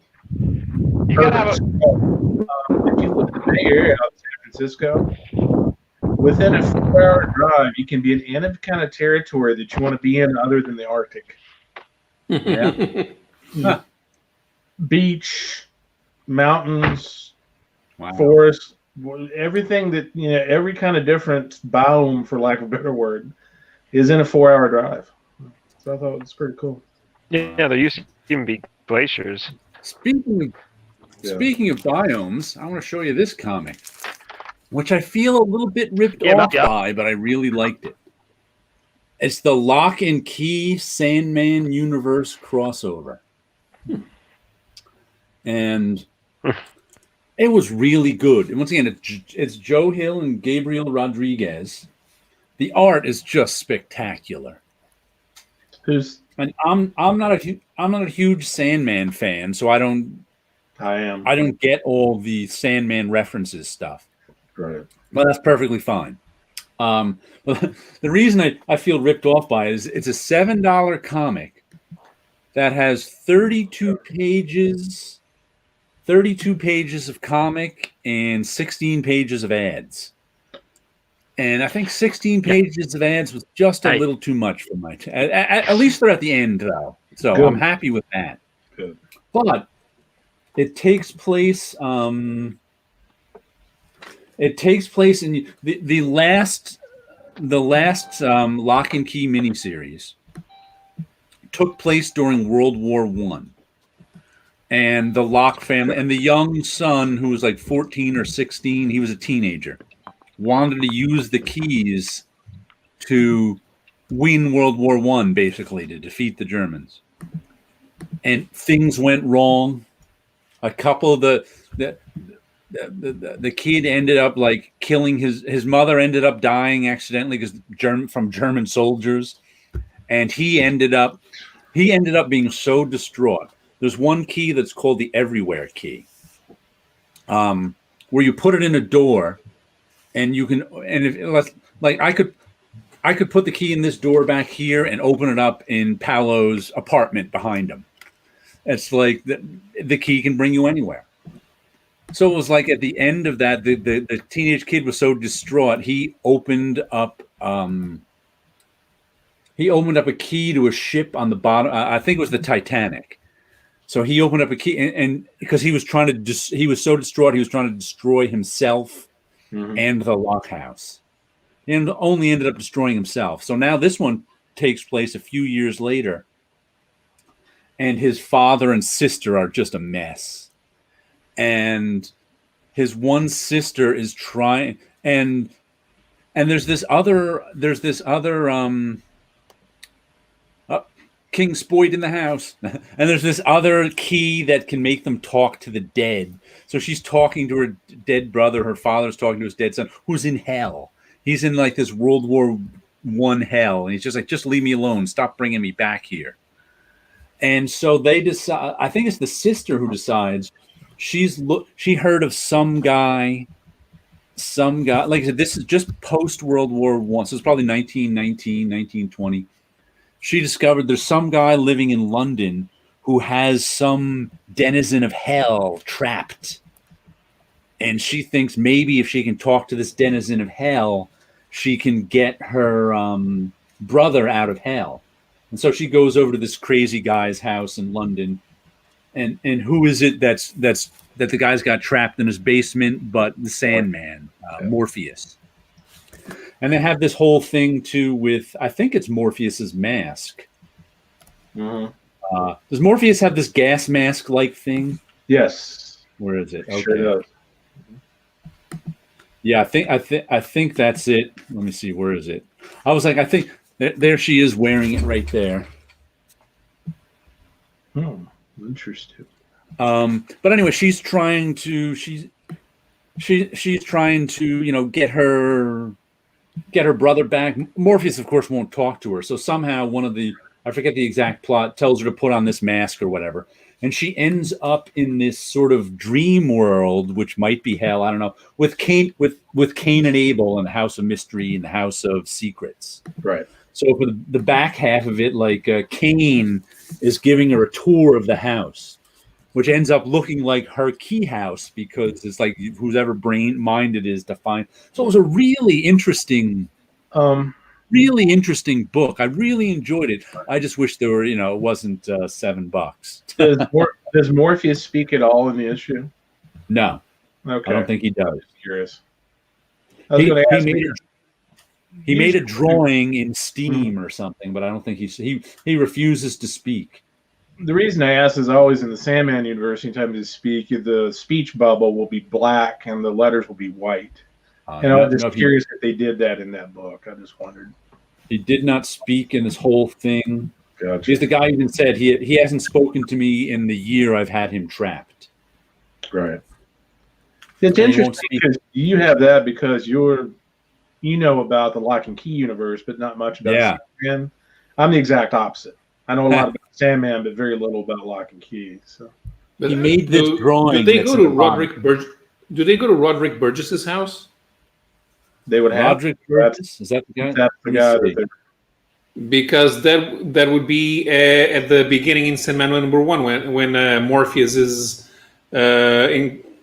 That guy right there is incarcerated. That's why he wouldn't speak because he is a prisoner of Burgess's, so he wouldn't speak to anyone. Oh, 1927. This is 10 years after the war. Okay. Let me see. I know they named him. Yep, Roderick. I'm here to see your pops, Roderick Burgess. Right. That's him. We have Jeff back. Well, yeah, it was really good. Hello again. I mean, Sorry about that. This is the best Sandman thing I've read. Continue. Not that I've read much Sandman because I'm not a big Sandman fan. But the interesting Sandman was excellent. Yeah, the interesting part is that they're mindful of both continuities. Yeah, the way they set up the story. I think they work together well. And I don't know who this last guy is here too. Who showed once again when you have a comic and the last panel is some guy who shows up and I have no idea who it is. Oh, it's this guy on the cover. And he said, and now the devil is here. Yeah. Okay. I know who that is. I don't know if he's from Sandman or not. Well, if he's on the cover, he's got to be. It's actually one of They my showed up in favorite the tricks in comics. Is like when you forget that to put somebody in a story, so you put them in the last page, but they're on the cover, so they know they're important. And he's got teeth for eyes. Yeah. So whoever he is. Oh, the Corinthian. But I'm like, Well, he Wait, no, show that again. Yeah, I bet you that's the Corinthian. Yeah, I wasn't going to say, but you know. Whoops, the Corinthian. Oh, was that a spoiler? I apologize. I don't know. I He's got on all the cover. excited. It can't be a Not spoiler. really. I mean, if you're not familiar with Sandman, it's just saying who he is not really a spoiler. Morpheus remains silent through all the decades he was incarcerated through Burgess. Okay. Yeah. So he didn't talk in this issue either. Oh, But they used his mask to enter that whatever that world is where Cain and Abel are. Right. I didn't turn on my lights. It's getting dark in here. I better light myself. Yeah, it's a lovely evening out here in mid-Indiana. Mid-Indiana. I'm a little disappointed in this StreamYard because I seriously did like a 2-hour Zoom meeting and then a 4-hour Dungeons and Dragons session on Google Meet last night on the terrain that was scarcely less populated than this. StreamYard, I think, is just having trouble. I wonder why. Could be. Well, StreamYard usually consumes a lot of resources on. Yeah. That's the Corinthian, Mind the Comics tells us. Wasn't there a character in... No, that was the Merovingian I'm thinking of from the Keanu Reeves movie. Yeah, The Matrix. The Matrix, right. The Carovingian, not the Corinthian. Yeah, I have no idea who the Corinthian is. He's the evil Frenchman. See that? You say evil Frenchman, they kick you right off. Mm-hmm. Yeah. You trust me, you'd rather run into the evil Frenchman than the Corinthian. I actually have a friend. The Sandman presents the Corinthian in French in album format in black and white. Okay. Interesting. I didn't even know I was buying the Corinthian because they changed the title completely. I saw Darko Makan's name and no, must be something he did for the French market. Then I started looking. This is from the Sandman universe. Because it doesn't say DC or Vertigo anywhere. It doesn't mention Sandman or the Corinthian on the cover. So it was a surprise. Though I know I really enjoyed it because, like I said, I was annoyed by how many ad pages were in it. And I actually counted before I read it how many ad pages were in it. And I was just so... But as I read it, I completely forgot about that. I completely forgot I was annoyed with it. It's like when I was still at Marvel in like the early 2000s, at one point, I think it was Marvel Comics were 32 pages. I think it was a 22. I think at that point it was a 22-page story, 10 pages of ads in a book, in a 32-page book. That's what you'd get. You'd get 22 pages of story, 10 pages of ads. Well, and then you had 2 pages of editorial. You had 2 or 3 pages of editorial, depending on the size of the letter section and the bullpen bulletins. Right. I don't think they had quite gotten down to 20 pages of comic art, but either way, they decided to go up to 40 pages. I remember that. And make them all ads. Mm-hmm. So you got 8 more. So it got to like where you had like 20 pages, 20 to 22 pages of comic, and 18 to 20 pages of ads. And I was close. It was close to 50-50 ratio. I was like, can you imagine half of your comic collection, half of the space is ads? And I was just like, that's crazy. Yeah, I think it was only that way for a year or so, but there was a time I was like, this is way too many ads in any comic. Yeah. But I guess they were making money from the ads. So why not? And then I got, let's see, part 3 of 3, Usagi Yojimbo. What's the name of this one? Tengu War. This has been a really good series. A sad issue, because some of the characters we were introduced to in this story didn't make it to the end of the story. And, you know, Stan Sakai really makes you feel characters' deaths in this stuff. Yeah. He's good at that. Yeah. So I was like, and the Tengu are like the mythical creatures of Japan. Right. And Usagi kind of gets caught up in one of his old masters from many years ago was a Tengu, and they usually don't mix with humans. They don't like humans. But this particular Tengu was exiled and taught Usagi some swordsmanship. He was one of his masters, and he runs into him, you know, many years later. Still exiled, and things happen. There's this war between the Tengu, and it was really, really, really good stuff. I run out of things to say about Usagi Yojimbo and Stan Sakai because it's just been so good for so long. I was going to say, you know, a lot of people probably don't realize it at the time, but Stan is a master storyteller. Oh yeah, and has been for a long time. And he has, and he's up in terms of his storytelling ability. He's up there with some of the best that's ever with been anyone. With anyone, yeah. So it's kind of interesting seeing somebody who's literally a living legend, if you want to put it that way.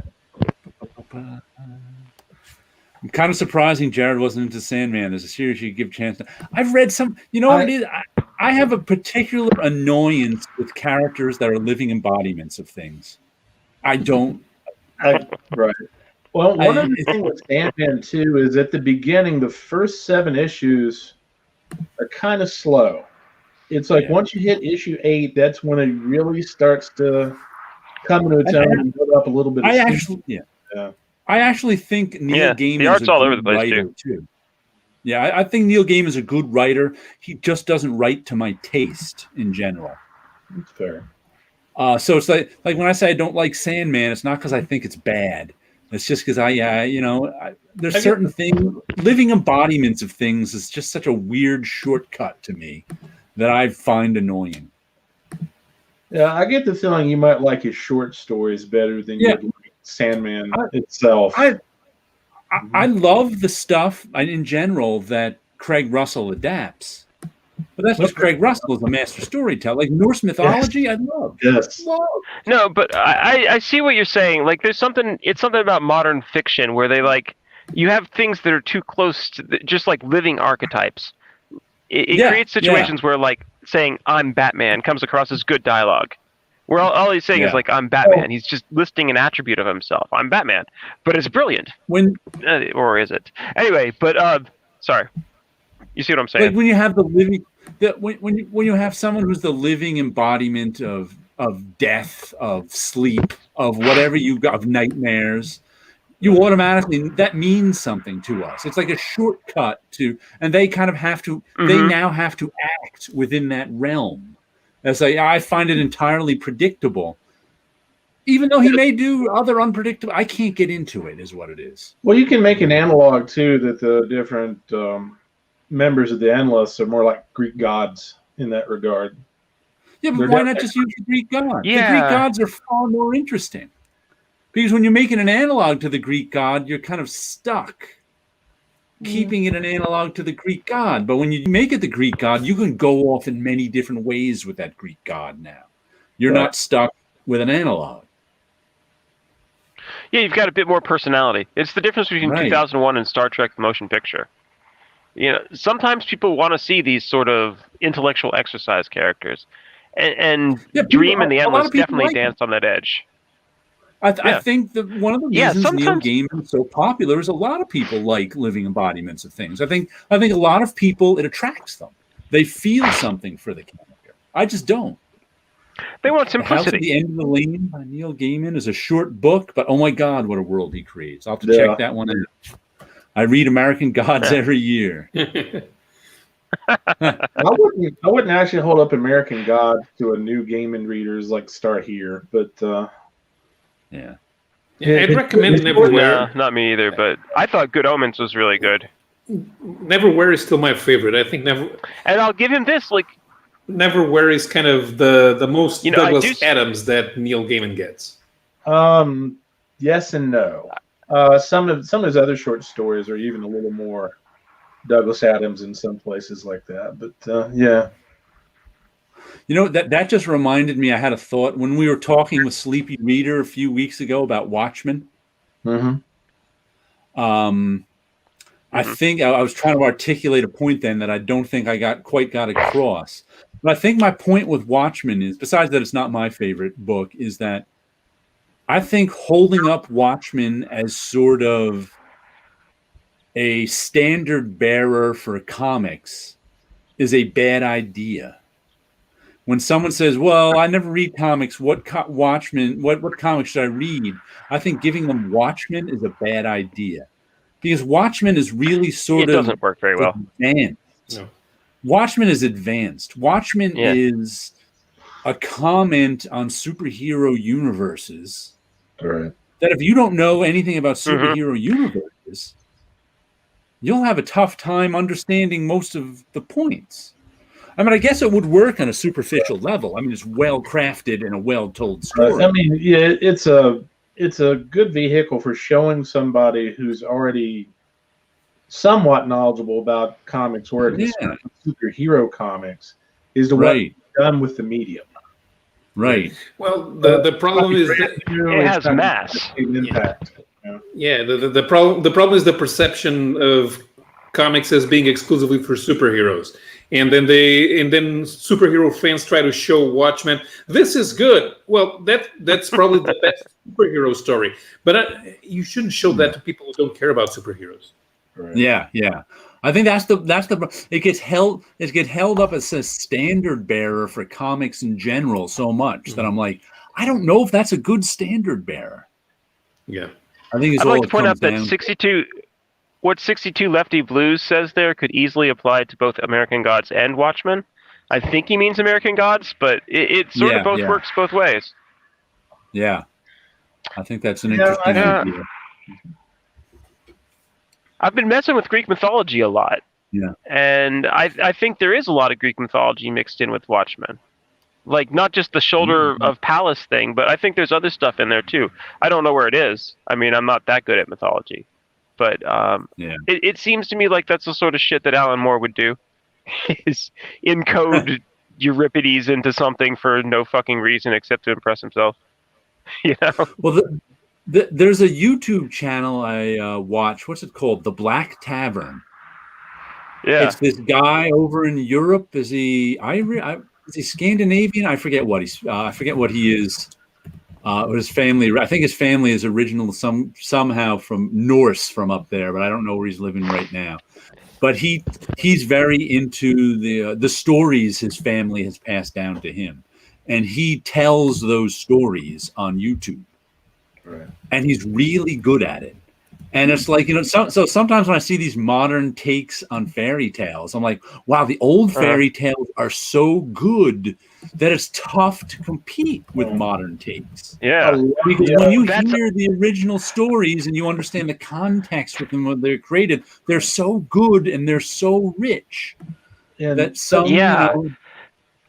comic book you really got to give. I mean, Jack Kirby and Neil Gaiman managing to revitalize Thor is a truly amazing feat. Yeah, like bringing this stuff forward is actually not easy at all. No. And I mean, most times, we deal with the classics with this sense of like, eat your vegetables, they're good for you. Like, nobody gets excited about ancient Greek stuff because it's not exciting. It's not presented in an exciting way. But Jack Kirby managed to make Thor cool again. Nobody's ever made Hercules. Nobody's ever made Hercules great, right? Like, Simonson made him good. No. He's fun in the Avengers. But nobody's managed to reignite the character the way they managed to make Thor come to life. The Hercules series from the mid 2000s, from like the 20 aughts, was pretty good. But that's some of the best Hercules I've read. who wrote that? Peter David, I think. No, Fred Jeff Van Parker. Lente? Oh yeah, Fred Van Lente. Yeah. Fred Van Lente. I forget who drew. Oh. Paul Pelletier may have drawn some of it. Getting back to the Norse, Long Halloween. a lot of North Americans are only really familiar with probably what's been filtered through the Brothers Grimm, and they don't realize like other things outside of traditional Norse mythology, like the Finnish had the Kalevala and things like that. That stuff is just chock full of stories. Amazing stories too. And they're deep stories. They're sort of baked into other stories. They're like they're the components that in our highly advanced technological stories. They had hundreds, like if not thousands, of years to develop. Right. Yeah. And the fact that some of them survive is a mystery. Yeah. George Sprott is excellent, by the way. In case you've never read Seth's, Gregory Gallant's George Sprott, excellent book. He used Seth, the cartoonist, the one-named cartoonist, as very good at mythologizing the ordinary. Yeah. Well, that's the Joyce trick, right? Like, I can't tell the story of Ulysses, but I can talk about a drunk Irish guy. So that's what I'll do. Like Seth took 20 years and 400 pages to tell the story of two guys who sold fans in Canada. Yeah. So it's kind of for them to get back home. It is one of my all-time favorite comics, but it's insane when you say that out loud. Right. But it's filled with longing and nostalgia and the path not taken and larger-than-life everyday characters. Right. Hardback, oversized. I don't want to put that down because that's its own thing, and it's amazing. Like the sort of James Joyce Ulysses thing, like the poetry of everyday life, Acme Novelty Library. I can be in the mood for that. But today I've been thinking a lot about Greek mythology. Like in comics, who has actually made the Greek mythological figures come to life? We've got Simonson, we've got Perez, we've got Schanauer, who tried really hard with Troy. Eddie Campbell. Eddie Campbell nailed Bacchus. Yep, good point. Yeah. He's got a lot. I read that. I have to get volume 2. I read Bacchus volume 1 a couple years ago. It's over on my shelf, and I'd only read it in bits and pieces over the years. And I loved the Eyeball Kid that ran in Dark Horse Presents. Gaiman and Sandman. Mind the comic says here too. Use the Greek Garrett guy, but reading Bacchus in one big book was just eye opening. It really, really, really is good. I should do that because I always read it in pieces, and I'd like to give it a shot. Right. And he has such a perfect style for capturing what, to me, Bacchus is about. I mean, the mythological figure. And by the way, if anybody ever knew where Bacchus comes into it, Bacchus is Ariadne's second husband. She marries him after she marries Theseus, after Theseus dumps her. Okay. Anyone ever read Rick Mason, The Agent? Nope. I've never read Rick Mason, The Agent. I don't even think I've heard of Rick Mason, The Agent. Rick Mason is the Tinkerer's son. And he had, and I don't know. I think it was created by James Hudnall. And he had that graphic novel. Okay. I missed that. Whose son did you say it was? The Tinkerer, the Spider-Man villain. Oh, the guy creates all the gadgets for the villains in the Marvel universe. Mm-hmm. Though the next comic I have to show has a lot to do with mythology, and that would be issue 2 of Carmen by Julian March.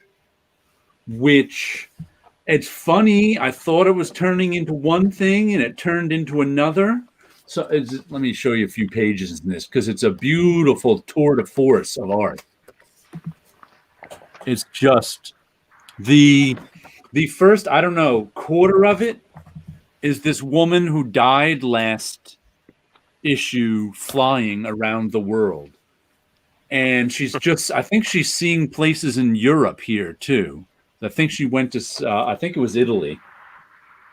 She's and we get to see the sights with her. And the first issue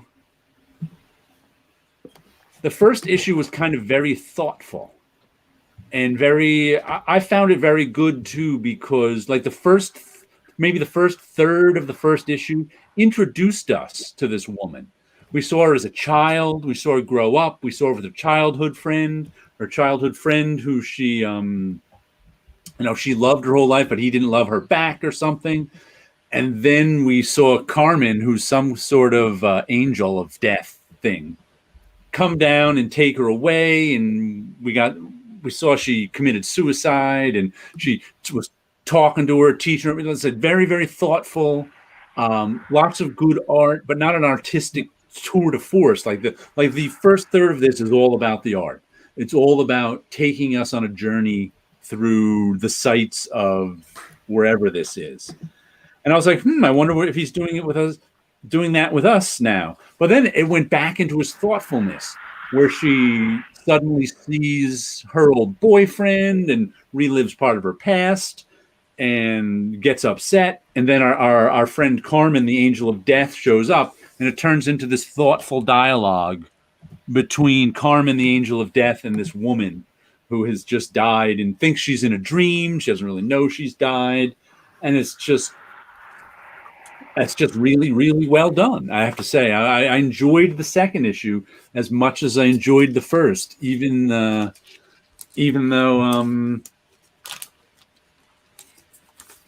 it was kind of different. Oh no, she's kind of an embodied character, which made me. I almost didn't pick this up. I only picked up the first issue because it had a Milo Manara cover. Because I was Julian Marr.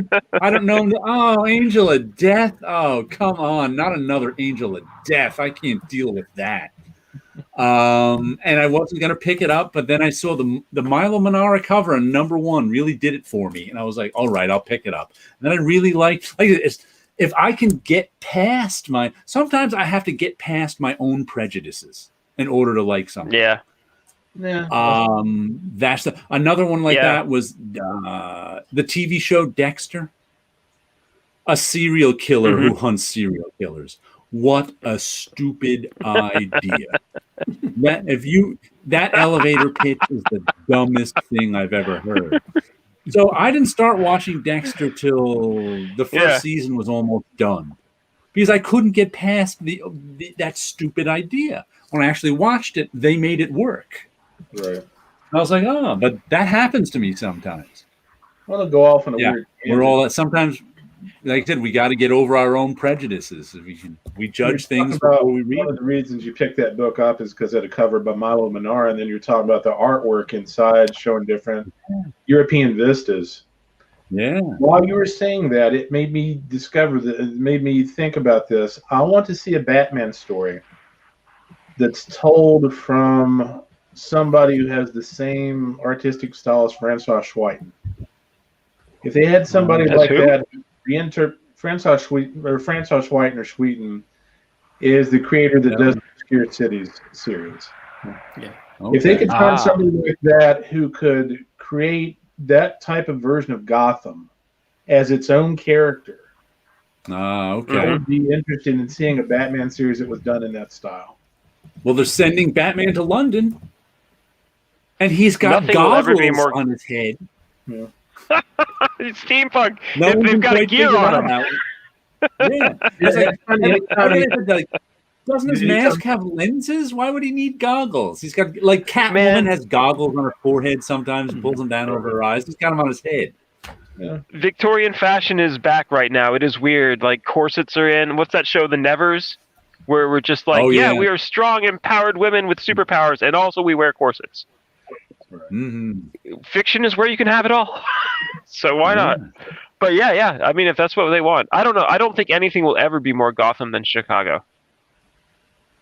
Well, that explains. We already have Gotham. There's another YouTuber I listen to. She's I think she's in England. I forget her name, but she's like a what is she? She's an engineer. She's a mechanical engineer.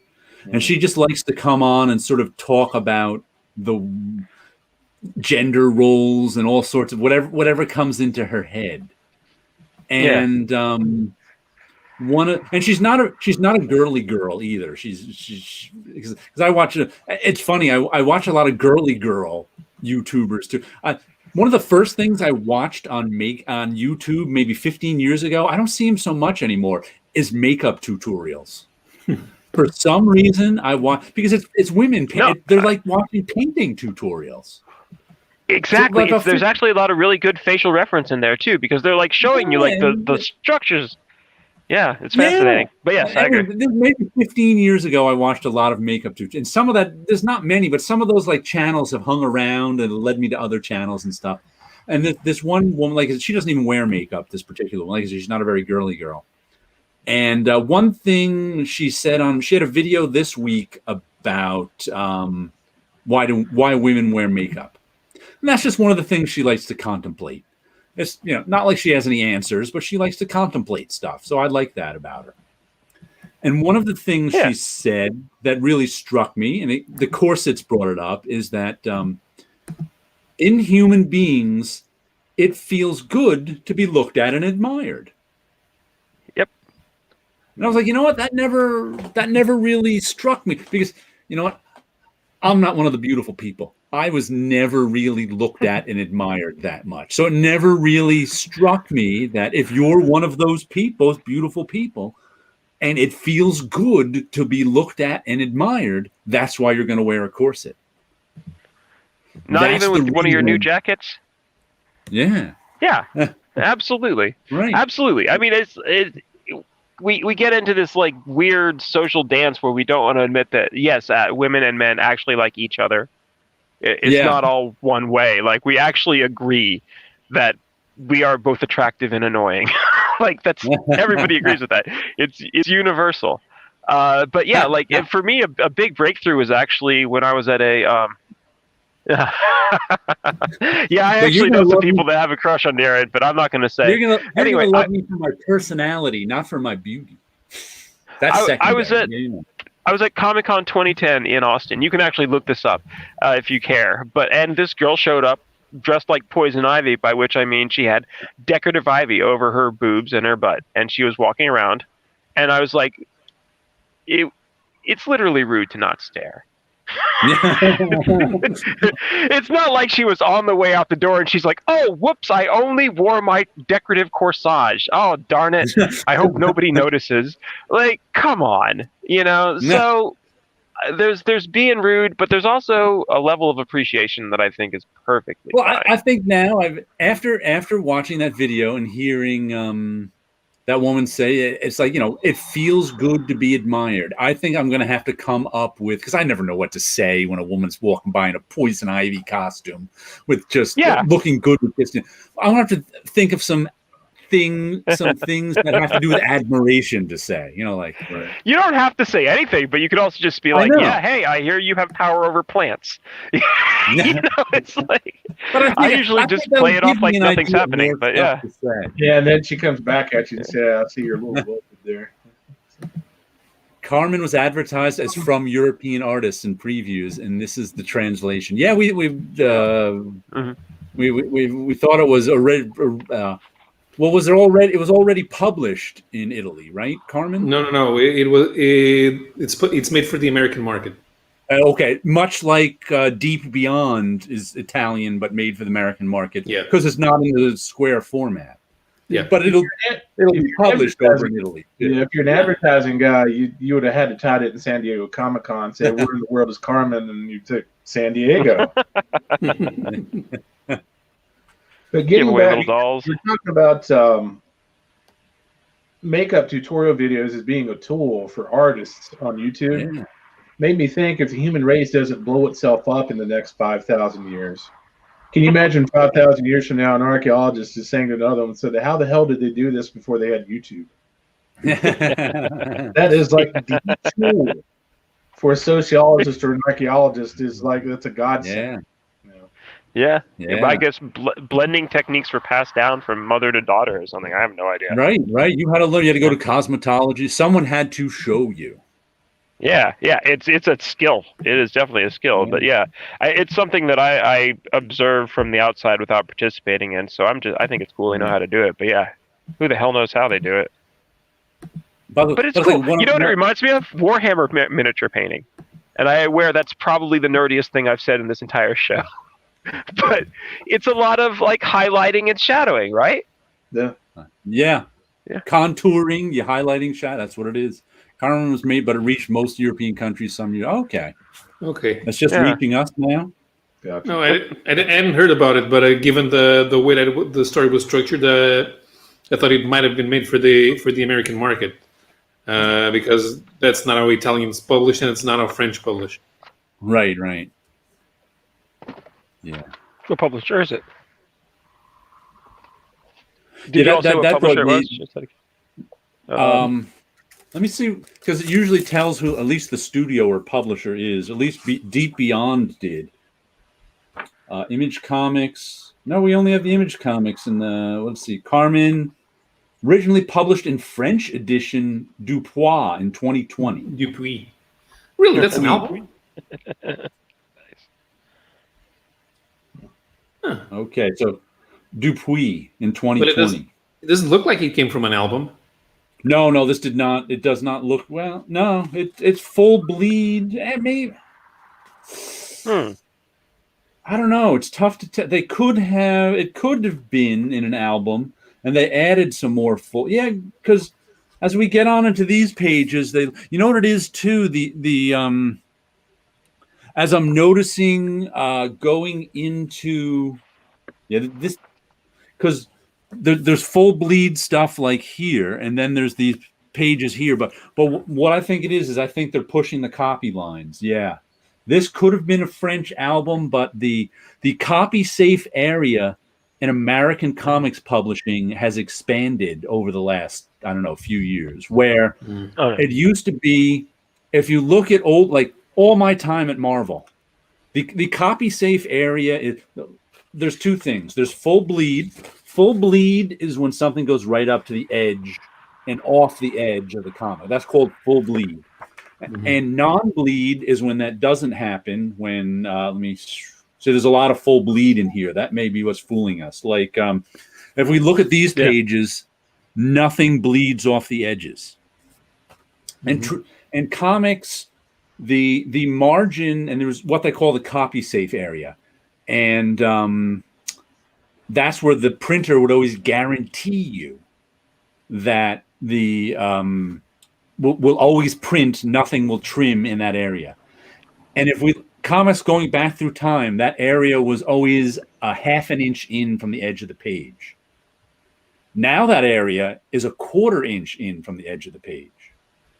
So I think that's where this may be a graphic out. The bleeds are fooling us, and the fact that they can now, this is a quarter inch away from the page, so they can blow a European graphic album up bigger and get it to the closer to the left and right edges of the page, and there's not so much. And this is probably about a half an inch up there, so it's not as obvious to us. Like that Eros one that I got a couple weeks ago, that was clearly a graphic album because they weren't they weren't pressing it out to a quarter inch. So I think this may be the graphic album format, but there's so much bleed in it, and there's so much, and they're pressing it closer to the edges that it's not as obvious.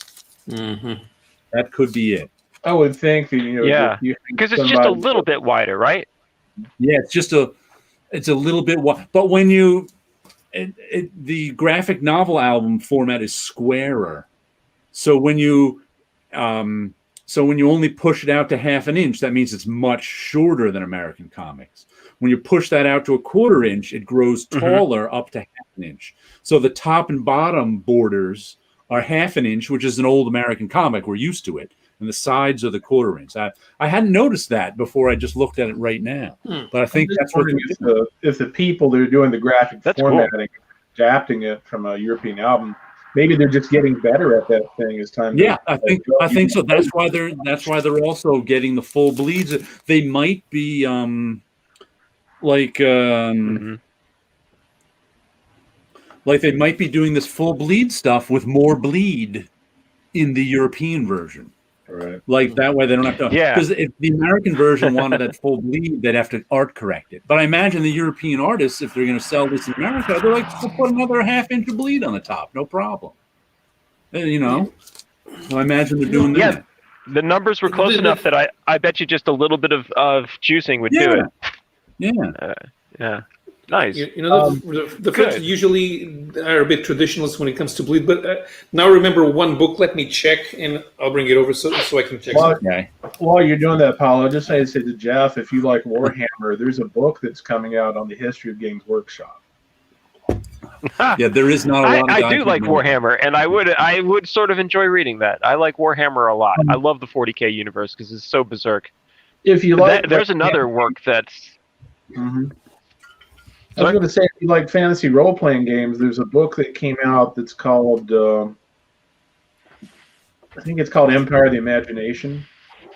It's interesting because there are so many parallels to the Stan Lee, Jack Kirby story as there were to the Gary Gygax, Dave Arneson story. There's just so many parallels, it's scary. Huh.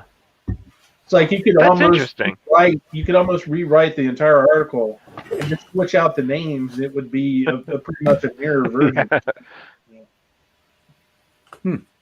Yeah, find a replace. That is interesting. Okay, so I'd like to know more about the origins of Games Workshop. Sorry. Oh, sorry.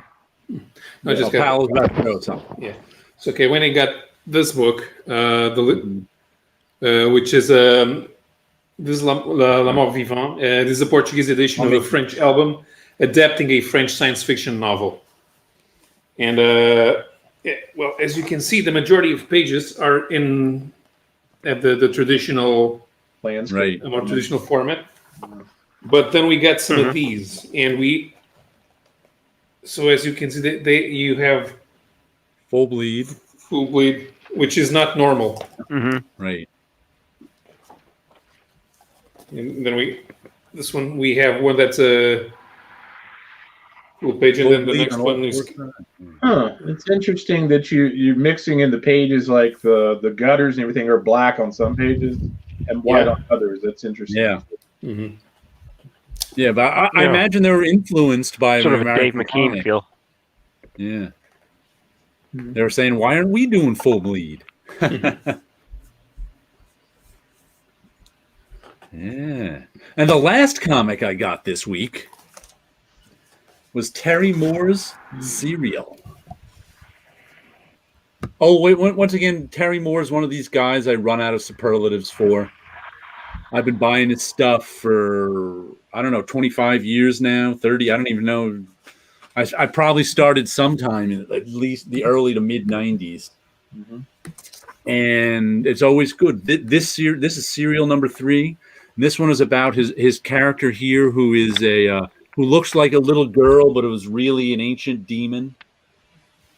And there's a woman who's killing pedophiles, but she's also killing the pedophiles' wives. And one of the wives she killed was this girl's childhood friend, though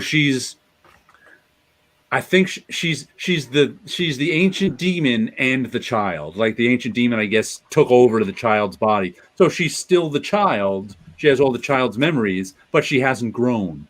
So one of her friends was this adult woman who wasn't getting along with her husband. And this woman killed her husband and then came by and killed her because the woman blames the wives, too, for the husband. So now she's tracking down the one who killed her friends. Who killed her childhood friend, and she's not nice either. I mean, she's not. She's one of the good guys on the Rachel Rising team, but she's still an ancient demon. So there is a tie into another Terry Moore series, though. Okay. Yes, he's really got a Terryverse going now. See, I've never read any of his stuff other than Strangers in Paradise, so I haven't read Echo or Rachel Rising or the other series. That's not an embodied character. That's just a demon. I don't think a demon is an embodied. There's no concept the character embodies, just a demon. I draw a distinction between somebody being in, well, Angel of Death might be an embodiment. So that's that. But regular old angel, regular old demon is different than I'm the living embodiment of toothpaste.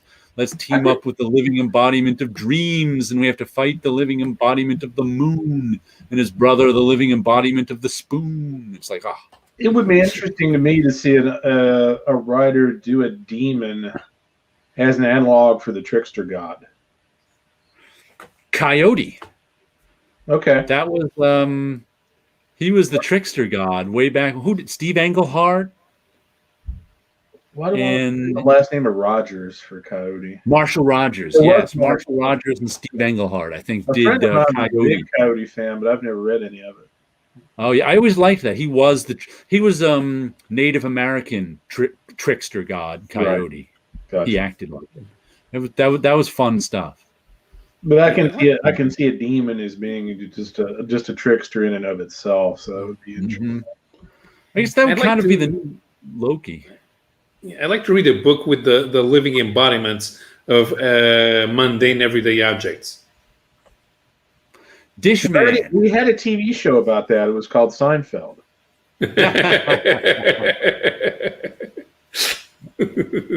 I'm trying to think of. I think it was named. Yeah, you know. Or Game & Spider. Well, yeah. I think I have an issue of something called Dishman from Eclipse Comics in the 80s. And it was like a mundane superhero comic. I think the guy's power was he could clean dishes. He'd wave his hand and clean dishes. And the cover was him. There was only one issue of it ever. And he was standing out on the street, standing there with its Dishman costume. Oh my God, I haven't thought of that comic in a long time. I'm gonna have to see if I still have it and dig it out. But I think, matter of fact, I think it's called The Mundane Adventures of Dishman. Yeah, there's a mundane here. Living environments. Yeah, he has a profile on the old International Heroes website. First appearance, Dishman #1. Powers and abilities: able to teleport dirty crockery and cutlery to their proper storage cupboards with a wave of his hands, cleaning them en route. Oh, he puts them away too. Milk and cheese. There's some living embodiments. created by John McLeod, originally appearing in a 10-issue series of Canadian mini-comics. Dishman was subsequently reprinted by Eclipse Comics in a September 1988 one-shot. The Mundane Adventures of Dishman, yeah. That's the one I have. I wanted to dig that one up. He could even put the dishes away. That's a good event. Wait, is Comic Crack still here? Because I believe you may have given him another comic to look up. Speaking of that series that I can't remember what the title of it was, that you and Terrence picked up. Night Streets? Yeah, I actually saw a back issue of that about a week ago. I almost bought it just because of that. What's the Jar and Juice character? Jar and Juice? I don't know that one. Oh, Kool-Aid Man. Kool-Aid Man? Oh, yeah. Now, that sounds familiar. Okay. Is Kool-Aid Man the liquid inside the pitcher, or is he the pitcher itself? An interesting question. That's the Ship of Theseus problem. I was thinking about that today. And can they exist separated? Never thought if you drink from Kool-Aid Man, does Kool-Aid Man die? Solid question. Depends on how much you drink. You'd have to. I mean, you're mostly fluid in a container. What happens if all the fluid falls out of your container? You're no longer Mr. Kool-Aid. You won't be busting through any walls. Didn't we see that on Star Trek? Speaking of Star Trek and Grendel, wasn't there an episode where we got hit by a ray? All that was left was the part of your body that wasn't water. Because we're like 90s. There's like a pile of dust there. Yeah. Yeah, you're just instant cremation, Ray. Yeah, they almost look like D&D dice. Yeah. I thought of a cool superpower. watch the internet drop me right when I tell you this. But okay, so here's my idea. If I get a superpower, can you imagine being able to JPEG reality? Like you could just like look at anything and just run an algorithm on it and take 70% of the molecules out, and sure, it'd look a little blocky, but it'd still work. The two useless superpowers I came up with using it in many of our discussions on the bullpen, we used to play which superpower would you rather have? Yeah. And the two superpowers I always Kool-Aid with bug juice, we used to call it at camp when we served it. The two superpowers I used to have was that you get to choose from. Was you could jump straight up in the air as high as you want and land safely in the same spot. So it's not like you can jump to work and it would make your commute shorter. You could just jump straight up, come straight down, and you'd be perfectly safe along the way. The other superpower was to make the physics of that are just staggering. Right, make tennis balls like come out of the palm of your hand. Tennis ball, and you could make the tennis ball come out of the palm of your hand as fast as you could throw one. So those were the two superpowers you get to choose from. Which one would you take? Jumping. Yeah. And Thomas was always like, well, it's just that the jumping one has like really stunning implications. Well, the jumping. I don't know you can, and this is what we just like I said. Thomas Velasquez, who we used to work with at Marvel. You would not believe the extent of the nerdy conversations we had in Bullpen. To Thomas Velasquez, he was the one who took these questions the most seriously too. He was like, this one, can I do this? Can I do that?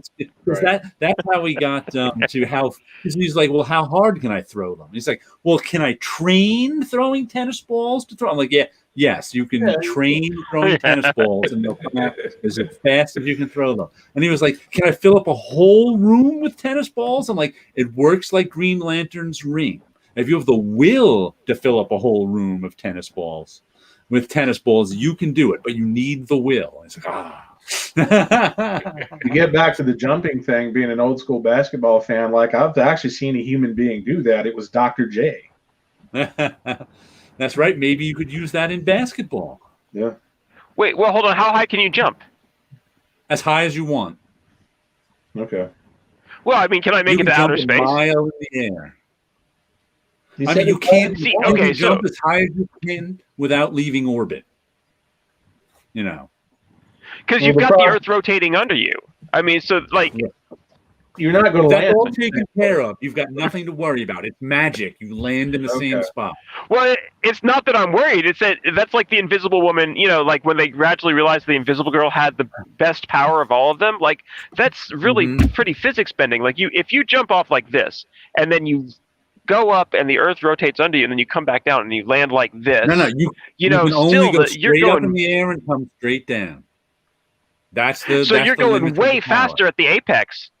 You're like, okay, what if I'm standing next to like a really tall tower, like the CN Tower, like 120 stories, 200 stories, whatever it is? Can I jump to the top, and then when I get to the top, just like reach out my hand and change a light bulb or something?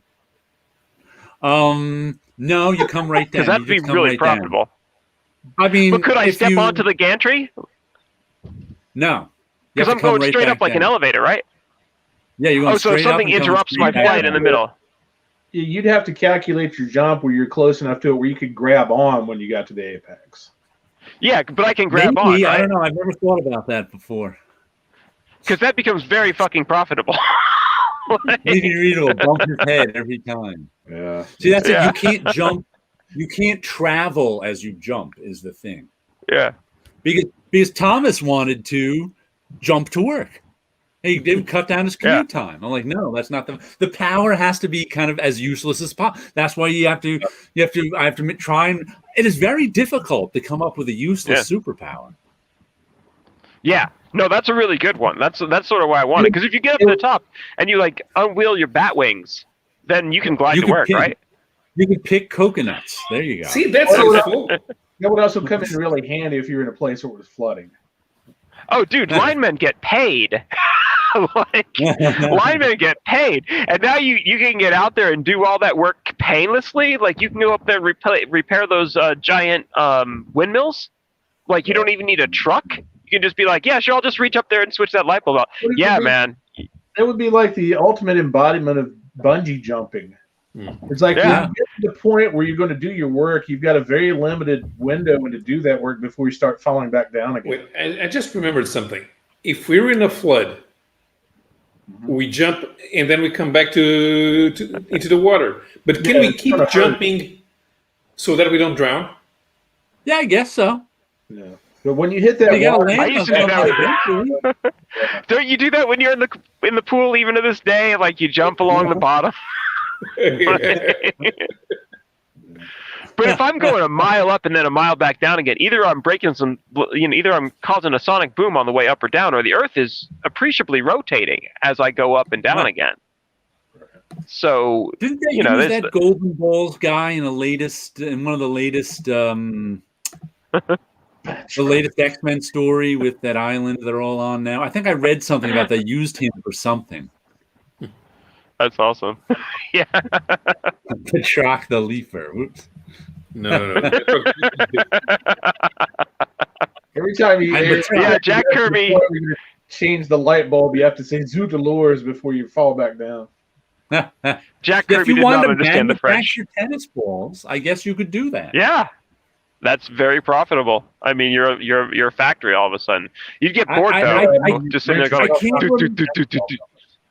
I can't remember if we decided the tennis balls disappear after a certain period or not, or if we said if you want your superpower to be being a tennis ball factory, go right ahead. You know, that doesn't sound like a terrific life. You would go to Wimbledon and you would mess with people severely. You'd get a bunch of canisters and you'd fill them up and you return them at Walmart. You know, wouldn't have to pay for groceries. That'd be cool. Right. But plus, I just imagine that shooting tennis balls out of your hand would be fun. Yeah. But jumping straight up would be fun too. Absolutely. Absolutely. What you do together is you see if the guy. I mean, like, you see a bird. Yeah. You see if the guy creates the tennis balls can hit the jumping guy on the way up. There you go. And it is real. I had more of them. These are the only two I remember, but it's getting towards time, and it's going to drop me pretty soon anyway. I can tell here, so I'm going to hop off here. But it was real good talking to you. Okay. It's good talking to you. Keep safe driving there. Yeah, it is really hard. I'll keep driving. See you soon. Okay. All right. See you soon. Thanks for filling in. Yeah. Tim is sick tonight. He's really sick too. He's got like 3 things wrong. He's got like strep, they're all bronchitis and allergies. It's like, they're all related with the lungs and everything. That's not good. That's no fun. But it is tough coming up with useless superpowers because especially at Marvel, everybody was so used to coming up with creative ways to use powers that it's like you have to limit them. Like immediately, like I said, Thomas wanted to jump to work. Who wouldn't? It'd be fun for a while, but I think like everything else, the novelty would wear off, and then you get but when you're commuting into New York City, any power that makes your commute go from an hour to 5 minutes is the greatest thing ever. Gotcha. Yeah, that's what it is. That's like everybody would use their everybody would use their power to commute. That'd be the first thing they'd all use it for. So I had to try and cut that out of all these superpowers. If we're standing on top of a moving train, when we jump, do we jump from where do we land on where we started, or we land on the ground after the I think you land on the ground. You don't get to travel with your power. Yeah, but I'm not traveling. I'm traveling at the same speed as the train. It's just that I'm jumping. I understand what you're trying to do. But in order to make the superpower as useless as possible. Yeah. No, I missed the train. I was jumping and I missed the train. See, now you're going to calculate the drag coefficient of air, and then you're going to get to the whole thing is African or European, The jumping voyeur. Yeah, hey there. How you doing in there? How you doing? I mean, the tennis ball one would be great for pranks. Fill up somebody's room with tennis balls. Fool with them, when they're not looking. It was. They wouldn't know where tennis balls coming from. Yeah. Like it is so tough to come up with useless superpowers because people think of uses for them pretty easily. Like I think it'd be even more useless if you did beach balls instead of tennis balls. It might be. Yeah. But beach balls are more fun. So you could. Yeah, but you could cause a lot more mischief with tennis balls. Yeah. Tennis balls are more mischievous. Beach balls are more like you could just go to the club and start making beach balls on the dance floor, and you'll be hired to be a club kid. Probably, yeah. You can't just make tennis balls on the dance floor. You get in trouble for that. Possibly. So, like, it's tough. Indestructible fingernails, then you might be. That would depend on whether or not if your fingernails grow. Yeah. Because if they did and they were still indestructible, that would suck. Yeah. Mm-hmm. By the way, Comic Crack, we mentioned before. Have you? We were talking about the comic, The Mundane Adventures of the Dishman. What is that? The Mundane Adventures of Dishman. We were wondering if you ever saw that one, a 1980s Eclipse comic. Mm. Wiffle ball. Once again, wiffle balls are a little too fun. I think tennis balls are more mischievous. Well, wiffle balls are a lot less predictable, so that would be interesting in and of itself. Yeah, but once again, you could go to the club and shoot off wiffle balls and have fun. Woohoo, wiffle balls! Woo, woo, woo. Now, if you're doing the super bouncy balls, that would be even better. What ones? The super bouncy balls. Once again, they're too much fun. I think tennis balls are like the least fun ball. That's why I picked them. Tennis balls will hurt if you get hit with them. So they're mischievous.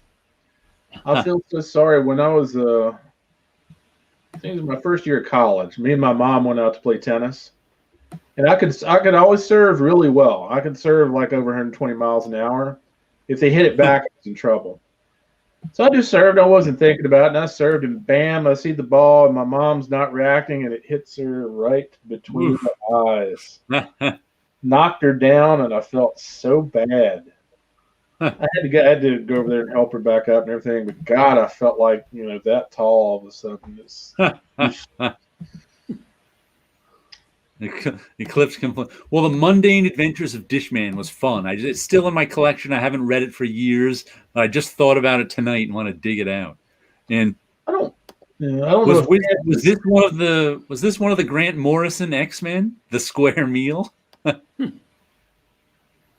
No, that sounds like a pretty useful power to create square meals of 3 balanced meals a day. You did world hunger like that. Yeah, you can make a lot of money doing that. You'd be the richest man in the world overnight. Like that's why it's so tough thinking up superpowers that are useless because so many of them, you'll take any of them. Right. Actually, become a health food guru. Yeah. With that power, what was that? Food guru. I don't know if Terrence has seen this or not, but there is a blog that a guy, I think he's finished with it now, where he goes through every single Eclipse title that was ever published and goes through a synopsis on it. And it's really good. And Comic Crack, we also found out Dishman is Canadian. So, so there's that. There's that. I was thinking Rags Morales would be the perfect name for somebody to draw Dishman. Let's see. What else was in here that I wanted to mention? Comic Shop Weekly. I showed Sleepy Reader that. Okay, good. So Terrence has seen that site then. That's good. Yeah, that site's real interesting. They're coming out with a John Buscema artist edition. Right. That'll be cool. Not that I've been able to afford those in years, but that'll be cool.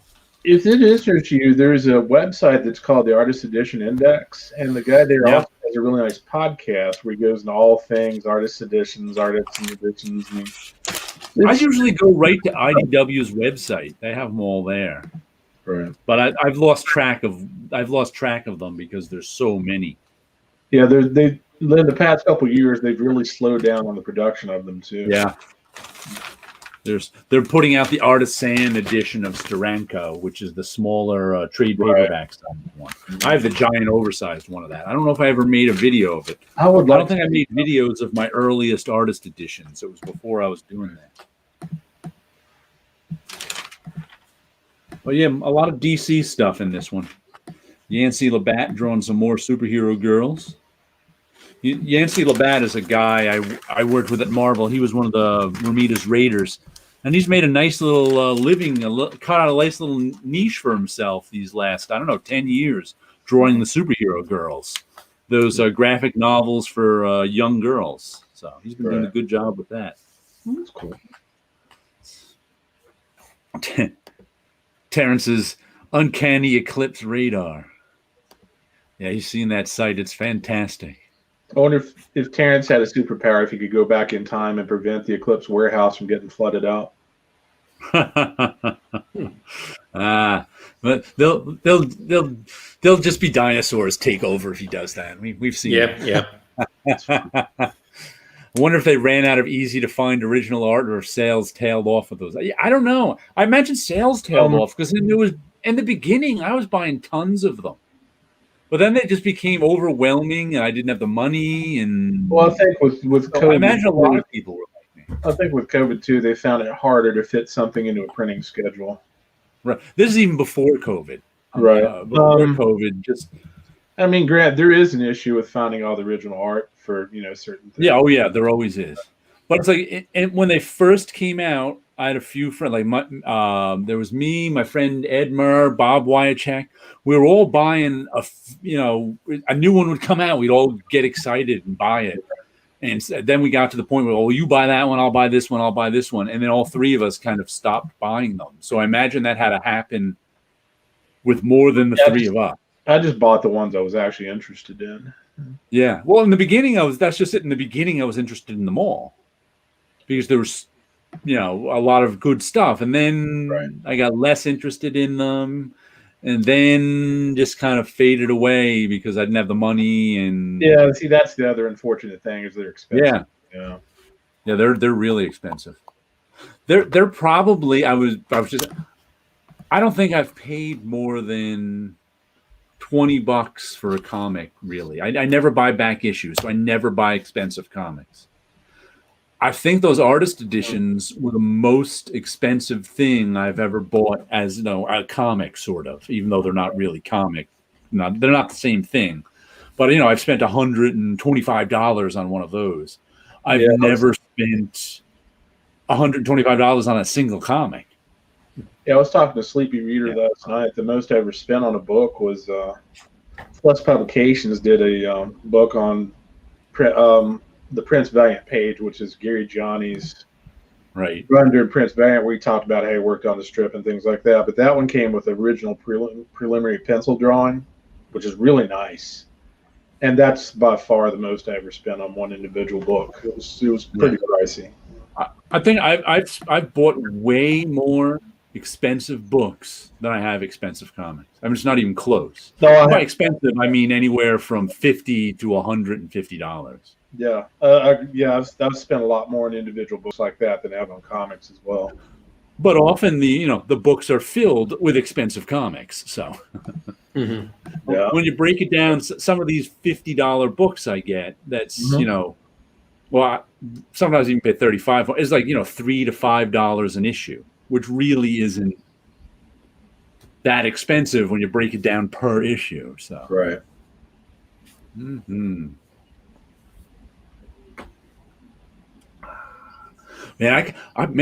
This 10 books a week thing has to stop for me sometime too. I'm used to 5 or 6 books a week, maybe, an 8 book. But this last like month, and I think it's because of all these miniseries I'm picking up. I think by like the middle of the summer, my pull list is going to fall off a cliff because I'm buying a lot of 4 and 6 issue miniseries that are halfway to almost 1 issue away done. Yeah. I think the artist editions are the most expensive. I bought a lot. Yeah, me too. I mean, how many do I have over them? I've actually got some fairly decent prices on a couple of the books I got. Me too. One of I them got. I don't remember which one it was, but it was like $60, something like that. I got a couple of that. Like the Wendy Pini one, I got at $60.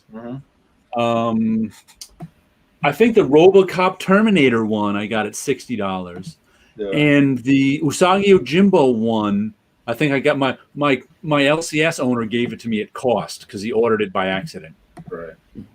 I was like, and that was when I was particularly broke. I was like, oh, geez, I don't even have the money for it. And he's like, pay me $10. Take it now. Pay me $10 a week for the next 6 weeks or whatever. The Alien, right? Yeah, the Alien Illustrated story that was done by Walt and Archie Goodwin. That's not quite as big. I mean, it's larger, oversized. It's not quite as big as a regular artist edition, but also it was a lot cheaper. It was only, I don't know, $45, $50, something like that. Which one is that? Alien, the Illustrated. Oh yeah, it's I got that one too. Adaptation of the movie. Yeah. It's over there somewhere. Yeah, it's the same. It's the same height and width, but not the same thickness. Right. Yeah. Fewer the only pages. Artist. I don't even. It's not even artist edition. It's sold as artisan edition. Right. It was it was a Rocketeer one. Yeah. That one's nice. You can really see where Jaime Hernandez helped him out in some of the back issues. I was flipping through my friend. I was like, all of a sudden you run into Jaime Hernandez drawings. It's like, hey. Yeah, he got several people to help him with the Rocketeer inking. Cluda did some of it. Sandy Plunkett did some of it. Other people too. I didn't even know there was a Sam Nee one. Is that his Daredevil stuff that just came? Wow, sometimes you run into those where they're like, this one's been sitting around. We want to get rid of it. Give us $40.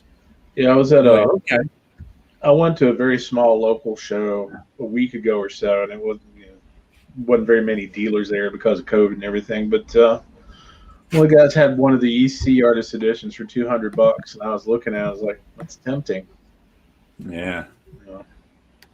Yeah, it was the Daredevil one.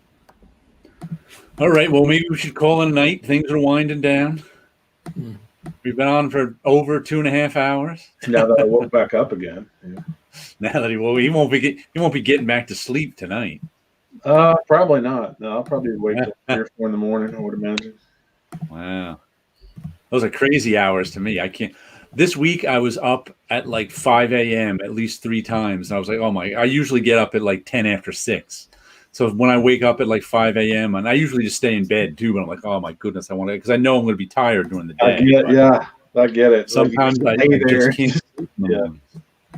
Yeah. Well, here's to a good night's sleep, everyone, especially you, Paolo. It's late there. Yeah. Oh yeah. All right, everybody, have a good night. All right. We'll catch you next week. Hopefully, Tim will be better, but we don't know that quite yet. We'll see.